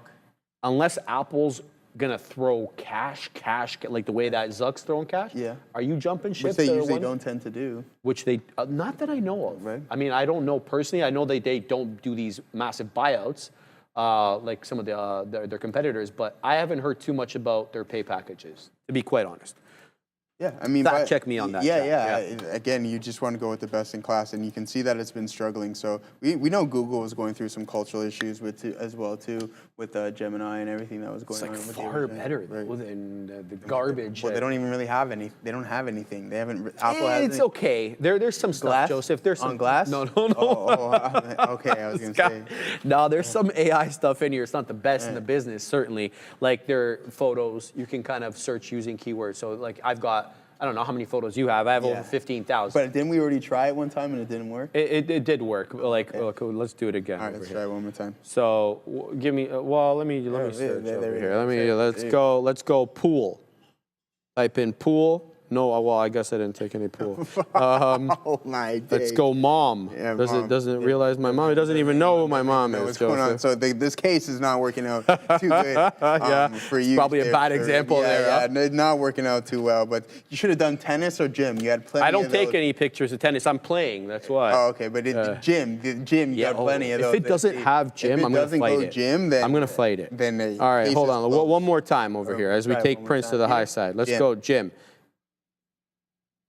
Okay, good. All right. Fine. Get the pass. All right, let's get back to work. SRFM headed to the high side, guys. We're about 20 pennies in the money on this one. Keep your eye out on it, okay?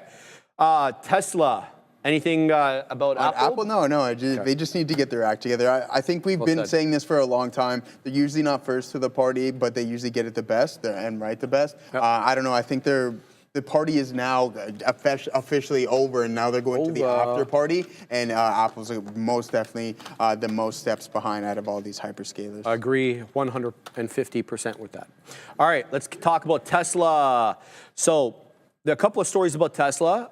One could be the $1.4 billion that was made by the short positions yesterday, intraday. 6.8% drop, obviously, yesterday, but it was far overshadowed by that June 5th drop, where the short sellers raked in $4 billion in one single day. So Tesla obviously with some trouble as Elon and our friend Donald reignite their feud. So I'm not going to say more about this. Everybody already knows about the beef there. Let's talk about what Morgan Stanley analyst Adam Jonas had to say about where he sees Tesla after we get back from Adair. That's Sharif. Keep an eye here on META announcing that the Zoom app is now apparently available on their Meta Quest headsets beginning today. So it sounds like you'll be able to maybe take Zoom calls off of these Meta Quest headsets. Interesting story here coming out of META. It's also worth noting Donald Trump's cabinet meeting appears to be wrapping up. I think it kind of seemed like it was wrapping up for a while. They've been talking about decor for the last 5 to 10 minutes, but now it seems like this meeting is officially wrapping up. He just said, thank you all for coming. So sounds like this is over. Maybe we don't have any more tariff talk to worry about here for now. Back to you. You know what I think that is? It's the beleaguered cry of the chronic lazy person. That's kind of what I take that from. Beleaguered, you poor soul. All right, let's get back to work over here.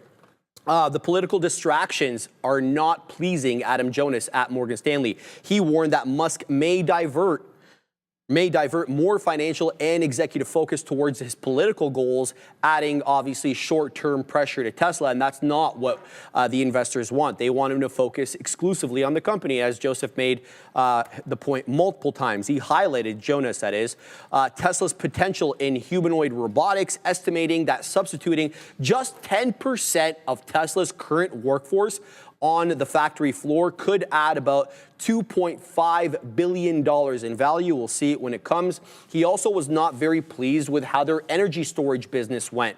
It missed estimates last time around. The deployment came flat at 9.6 gigawatts year over year, missing Morgan's assessment of 14 gigawatts. The forecast there, the weak storage growth may raise questions about Tesla's broader non-auto revenue diversification heading into that earnings date, which is, Joseph, right around the corner, July 23rd. If you're invested in TSLA, mark your frickin' calendars, because this one should be super interesting.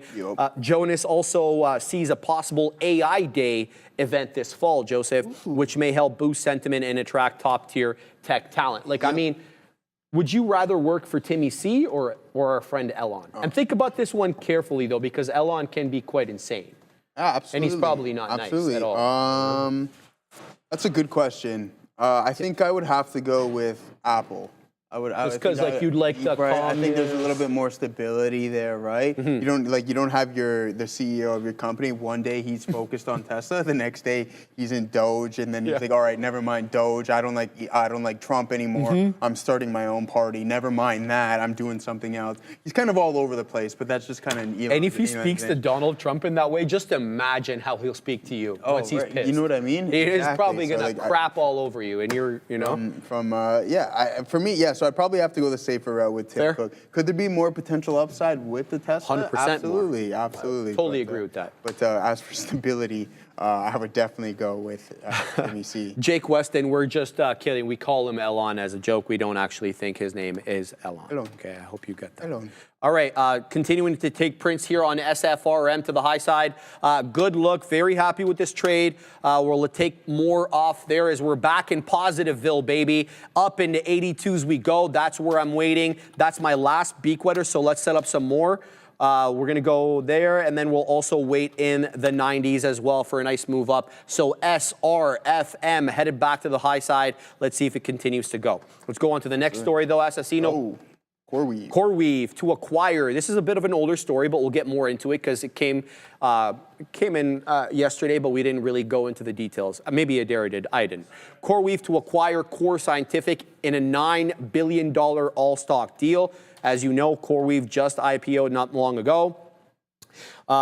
It's about a $9 billion deal, as I said. The shareholders, Core Scientific shareholders, are going to receive 0.1235 of CoreWeave shares per share, valuing them at about $20.40 a share, which is a 66% premium, to pre-deal rumors. So a nice upside bump there, telling you maybe how motivated CoreWeave execs were to pick up this company. After closing, CoreWeave Scientific shareholders will own about 10% of the combined entity.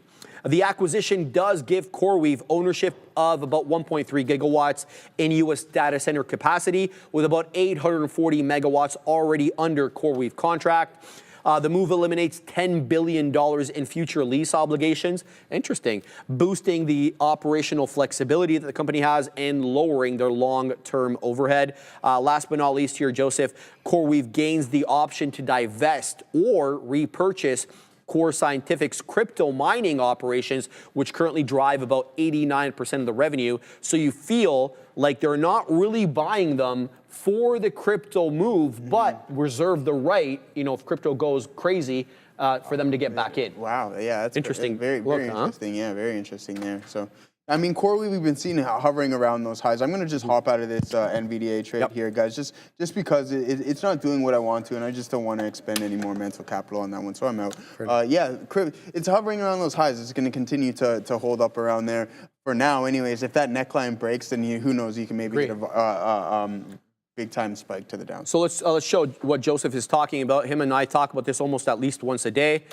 So this is the, let's go to the daily here on CoreWeave. So again, you never really know what the head and shoulders pattern is going to look like, but I've been waiting to short this thing for a long time. I'm not going to go through the shares route. I will go through the options route, but it has to set up in the right way. I don't want to be one of those guys that gets blown out, and there's plenty of people getting blown out if you believe the anecdotes right now on CoreWeave shorts. So I perceive this to kind of possibly be the left shoulder, the head, and then we're in the process of forming the right shoulder. What I was saying to Joseph off camera before we came on is I'm not going to be quick to short below 150. In fact, I'm gonna peg the neckline for whether it ends up being a neckline or not. We'll wait and see at the 140 level. Now, if you're wondering what the hell I'm talking about neckline, that is the breakdown, the technical breakdown of the head and shoulders pattern. And if you believe the technical analysis books, that's where you could be setting up. I've always felt that you could get in on the formation of the right shoulder with a stop above the high point of what you perceive the right shoulder to be, for case in point. So if I was to short here, say 160.42 on the day, that's the high, I would put my stop above the 173.11. That would be the high of the right shoulder. Again, I perceive this to possibly be for forming a head and shoulders. Who knows what this thing is going to do? Oh, baby, Joseph Wilson, we're taking prints to the high side here on SRFM. We're about 50 pennies in the money. Let's take up some more shares there. We don't have too much, so let's go now on the north side of 7. We're going to wait at 04s, and then maybe we'll set up at 11s or so. Okay, so SRFM headed back to the high side, pleased as punch. SQNS just took an absolute dive off the loss, of the 10 EMA into 240, and it just dipped into 2. So be careful with SQNS. It was not tradable on our system, hence why I didn't get involved. But be careful with this one. It looks like it might be headed back down. Back down. Let's go on over here to the next one. Guggenheim downgrading Datadog, despite the fact, Adara, Is Datadog getting added tomorrow? Oh, she's not here? Okay. Not here. I thought she was there. We'll find out when she gets back. So Guggenheim downgrading Datadog to sell from neutral and assigning a $105 price target, which is substantially lower than where we're trading. The downgrade is based on concerns that OpenAI, which is Datadog's largest customer, may start reducing its usage for their services, shifting instead to its internally developed tools. So analysts believe that OpenAI is moving towards what they call a cost-efficient, internally built observability software, replacing Datadog services. OpenAI has reportedly started replacing Datadog's log management solution, which is what they're selling OpenAI, with its own, raising concerns about further depreciation, and others who are using Datadog service also could start developing it in-house, which, is a revenue exodus. So that is what's being talked about there by some analysts, hence Guggenheim downgrading Datadog today. Anything on that, brother? Good D-Dog. I think that's a yoga position, isn't it, there? I don't know. Downward dog. Yeah. Yoga, right? I've never done yoga. Have you done yoga? No, I've never done Neither have I. So that makes two of us, bro. Yeah, someone said I need to try Pilates. I said I will stick to the outdoor workout. Yeah, I'll stick to calisthenics. I'll stick to that and running there. But I heard it's good stuff, though. Random was chirping you. What'd she say? I don't know. She's talking smack over there, bro. She said something about basic. I don't know. I didn't hear that. Oh, I'm not going to say that because you don't want me to say that, we're not gonna They're not the that. same thing. I love it. I'll say it. I saved her. You see, no, I'll say it. I'll say it. It's not Ram. They're not their same thing. Okay. Ram says that. No, bro. that's insane. Get her, Joe. Come and try a muscle up, and then I'm going to come and I'm going to try to do whatever Pilates move there is. And hopefully they're both basically the same. I don't know about that. I don't know about crazy. that. That's crazy. I don't know Anyways, about that. Datadog from the Liberation Day lows, Sharif, up 77.7% from today's opening price right there. And you can see that we have a high of around 170 and change right there. And how much from a percentage metric are we currently off of that? 17% off of those previous, which I believe are all-time highs there, Sharif. Not quite, actually. There's another peak there. Yeah. Okay, around where would that go? Around 190. Yeah, this goes to 190. 190. 200. Is Yeah, that 200. COVID days? This is. Those are COVID this days. is Yeah, prime man. Some of time. those COVID highs may never get touched. Damn, wow, what a time to trade here. All right. Let's go on a little bit here, Joseph. Waymo expanding their road testing to Philadelphia ahead of the broader rollout. So what Waymo's doing here, they announced it will begin testing vehicles in Philly with human safety drivers behind the wheel. The pilot program will run through the fall and include manual driving in high-density areas like the downtowns, on certain freeways to collect mapping and performance data. The goal here is to kind of the road trip testing aims to assess how Waymo driver handles complex traffic patterns and infrastructure in the new markets.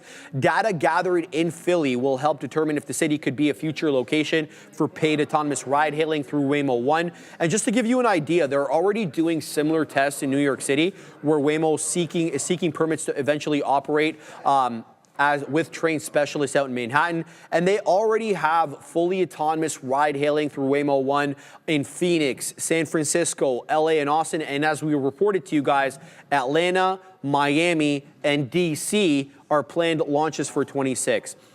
So keep your eye out on that. However, as Sean made the point this morning, this is such a small revenue stream for them, but it shouldn't be understated in its potential to really expand. And despite that, it's still losing money, and it's losing money markedly. So they brought in about $1.65 billion in revenue, but they spent, Joseph, about $4.4 billion, $4.44 billion. So definitely bleeding money. When it's $250,000 a vehicle, I think that's where the kind of the expense is, right? So they're gonna have to figure something out, I think, on that front, because Tesla can scale. Essentially as large. He has everything already in production, everything, the gigafactories that he has. I don't know if that's the case for Waymo. They're obviously buying cars from Jaguar, as you mentioned before. And then they got to implement the LiDAR system. So there's your $250,000 fee right there. And Elon can spit cars out for $30,000. Yeah, I think definitely if he can get that perfection that technology perfected, the margins are going to be way better for drastically.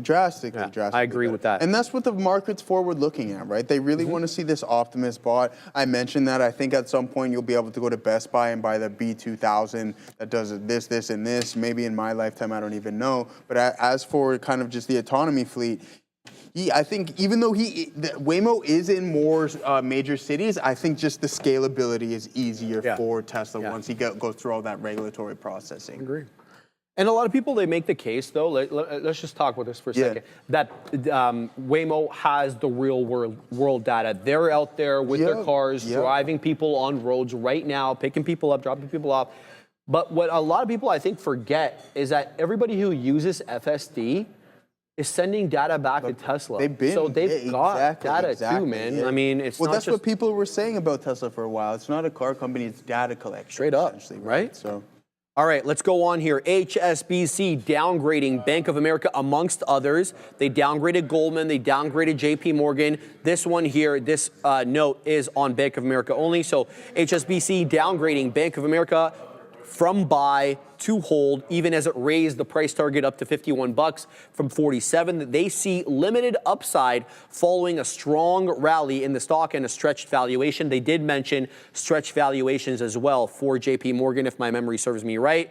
BAC has seen significant multiple expansion, even as consensus estimate revisions have been negative compared to their peers. The analysts flagged the current share levels is not justified by recent operating trends or earning outlook, so they're a little cautious on that. I don't think you really have anything on this one. Oh, I was going to say, you brought up something very interesting right there. You said multiple expansion. Yes, sir.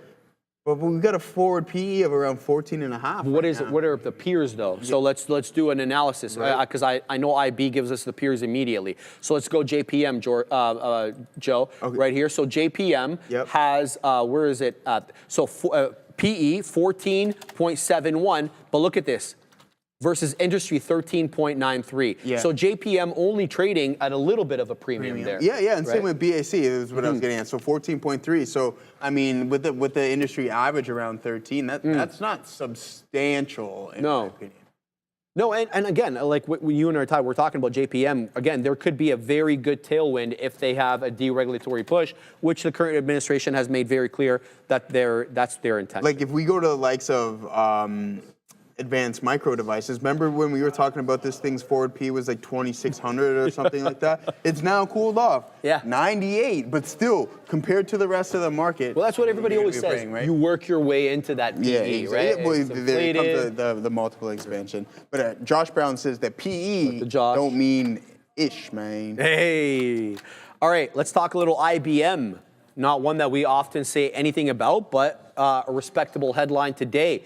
They are unveiling their new Power 11 chips and servers today, the first major update to its power line. I guess I have a power line since back in 2020, so it's been a hot minute. The chips are aimed at boosting energy efficiency and AI integration in enterprise data centers. That's just a euphemism for hyperscaler AI. It wants to position itself as the AI infrastructure boss for these business operations. So we'll see how that ends up doing. But if you have a look at the chart on IBM, it's great. We're at all-time highs. Yeah, I think one of the leaders in the quantum space, a quiet leader in the quantum space as well too. We talk about RGTI, QUBT. Are you in some IBM there, Neil, or what? Tell me. He's been in it for a hot minute. Time out. I know. Tell me you're in IBM without telling me you're in IBM, Neil. Do the Neil dance in front of the mirror, baby. He's doing it, but no, they're looking really good. I mean, I mentioned we talked about RGTI, QUBT, QBTS and everything, but no one has been really talking about IBM as kind of that cult-like feeling in the quantum space. So they're looking really good. And they give you that diversification in cloud. You get some SaaS. You get some quantum. It's kind of, I don't want to say it's Google, but they got their hands in a lot of cookie jars. You know what I mean? Let's go on a little bit about this. There's Neil right there. Shout out to Neil. You're exposed, my man. They're doing you dirty, Neil. They're doing you. They're doing you dirty, Neil. There you go. Hold on. Do the IBM dance, Neil. Yeah, do the IBM dance. Hey! The IBM dance. You're in the shot too, Adair, by the way. All right. She says. So Go Bitcoin, anyways. Get it. Let's talk a little bit about these Power 11 chips. They target sectors, guys. They're looking to target the financial services industry as well as healthcare, manufacturing. They want to compete with the likes of Intel and AMD, but they're not really competing with this new Power 11 chip server with NVIDIA. Reason is because they're focusing here, guys, on not on training, but on inference. And we've often talked about the H100 being really the workhorse for the training. And that was supposed to change with the GB200 and the GB300, NVIDIA's latest AI chips. Those were supposed to be good for both training and inference. So until that, becomes the standard, looks like IBM looking to take some market share here, Joseph. So amongst other things, not a bad look in terms of not staying out of NVIDIA's niche. Yeah, for now. Absolutely, for now. Let's talk lastly here about the Chinese auto sales that did rise substantially year over year and month over month. So retail sales of passenger cars in China rose about 18% year over year, up to about 2.1 million units in June. That's up from the 7.6% that they printed in May, as per the China Passenger Car Association. The growth was supported by the government's trade-in program. So there are incentives here, guys, juicing some of the sales, though market sentiment is softening, as consumer subsidies fade. Chinese authorities, though, they've urged the automakers, the EV makers, as well as, traditional legacy auto, to avoid this aggressive price cutting cycle that they've been on, because it's really squeezing margins and hurting the competition. It's not good for the industry at large. The shift has caused production slowdowns as well as inventory reduction efforts as automakers respond to policy scrutiny and price criticisms. And just to give you an idea here, guys, they are new energy vehicles, which include hybrids and fully electric. They're up 30% year over year, just to 1.1 million units. So that print up here, 2.1, that includes ICE vehicles. If you remove ICE vehicles from those and include hybrids and electric, 1.1 strictly new energy vehicles. That is far more higher adoption rate than we have here in North America, like exponentially. Yep, big time, man. So that's been happening everywhere except North America, you feel like. Europe as well, Asia. Now, with respect to Tesla's whole involvement in the Chinese auto sales, they grew very, very, modestly. They, 0.8% month over month. Sold about a little bit less than 72,000 cars, Joseph, reflecting modest growth amid broader EV strength. That's not the look you want if you're Tesla. I mean, we know that the Model Y is the most popular vehicle, I guess, on the planet, but if you got cheaper stuff, some people are, I guess, in this current economic environment, would rather go with the cheaper alternative, and you can see that across the board. EU, right? These BYDs absolutely dominating sales in the European Union. So yeah, very interesting stuff. AMD is ripping right now. Well, I shouldn't say ripping, but it's starting to trade higher. Bitcoin is moving pretty high as well, too, guys. So now we're right at that previous high of the day. So a pretty good look there. A big time recovery. You can see we took 2 attempts on the long. Looking for the continuation strength here, didn't get it, stop out at VWAP, and then we tried one more time, add into the position, and then as soon as it comes to the break of the low, we just hopped out, and then sure enough, boom, boom, boom, boom, boom, get that move to the top side. But AMD is looking pretty good right now, positive, almost 3% on the day, Sharif, but courtesy to part of that gap up earlier in the day. But yeah, heading towards the HOD. Is like AMD. All right, guys, SRFM still holding this level here from the pullback into the 10 exponential, or sorry, this one was a 20 exponential pullback. It took us down to about 6.5, and we just took out local area highs. They were moving about to 713. I got a print there at 712s. This still has a high of a day of 730, and we're still below that. So I've got one out left on this one, so I'm just going to hold it. And come the end of the show, which is about 4 minutes, and then we'll flatten out. Let's see if it can take out some of these levels. It hasn't really been an explosive mover. It's more of a stair step up, higher high, higher low kind of situation. What I really kind of perceive here is if you were putting your stop on this move up, at prior bar low, I don't think you've been stopped out on any of these candles. So I like that. I like the stability in the name. That way you can kind of rest easy. I don't want to say rest easy, but you don't have to focus exclusively on one thing. SRFM continuing to make higher highs and higher lows. UT 5766. I'm going to answer your question as soon as we get back from Madeira, but it goes as follows. Why is Burke B down? Looking like a buy? Way past the 200 moving average. Adair? Sharif, I want to let you guys know we have a new infographic here on X at TTV Research, and it is an update to what I've been working on for a while there. It is about these two men. The man on the left, of course, is Tesla's CEO and the CEO of many other companies, Elon Musk. On the right, we have Donald Trump. And here is, I guess this is just over like the last week or so, the escalation of their feud. Again, as you can tell here in the title, One Big Beautiful Feud. Basically, this covers the America Party, which Elon Musk actually first teased on June 30th. And then, of course, the retaliation from Donald Trump. Lots of exciting stuff here. You can check this out on X at TTV Research. Again, this is part of a larger infographic series. And you'll be able to see all of that on the X thread. Back to you. Check out Adara. Let me just do this one quick ahead. for our man there in the chat. So this is the chart on Burke B, guys. So BRKB. I think this is maybe the first time ever I've pulled up this chart. You're absolutely right, my man there, UT 5766. This has lost the 200 moving average. It's lost the simple moving average and the exponential. And it's very, very close to getting that death cross, okay? It's already got the death cross with the exponential and the simple, but the exponential and the exponential, that's going to be the red and the blue. That's going to come awfully close. And that's not a signal that Burke B has had since when, man? Let's keep going back. Over here, this is when we got the golden cross. We got that back in 23. Prior to that, it had been a chop fest, and we know what these moving averages do when you are in a consolidative state. And I'll submit to you, essentially from June 22nd till about February 2024, we were in a consolidative look. Look at that. Well, I know that's $1,000, but it's a $6,000 stock, but it was very consolidative. And moving average crossovers, mechanical systems that use moving average crossovers are all but useless in consolidative markets. So don't really look at all the interactions between the 250 over here. Look at what happened essentially from August 2023 onward. We didn't even have any closeness between them. Remember that glitch that happened in Berkshire? No. Oh, yeah. I don't remember. How long ago was that? Yeah, the glitch. The glitch was crazy. It dumped and then... I do remember that. Yeah. Well, let's just do this for a second. Are you guys looking to trade futures like the Nasdaq, the SPY, or even Bitcoin? Well, if you are, Top One Futures is one of the fastest growing prop firms out there. They give traders the chance to manage up to $1 million in capital.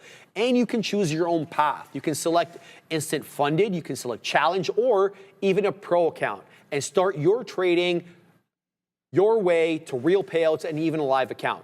And in the last 90 days alone, guys, they paid out over $10 million and earned way over 1,000 5-star reviews from real traders. If you're interested, use that discount code, baby, TTV, to save on any account of your choice. Scan that QR code or head on over to top1futures.com and start trading towards your next payout.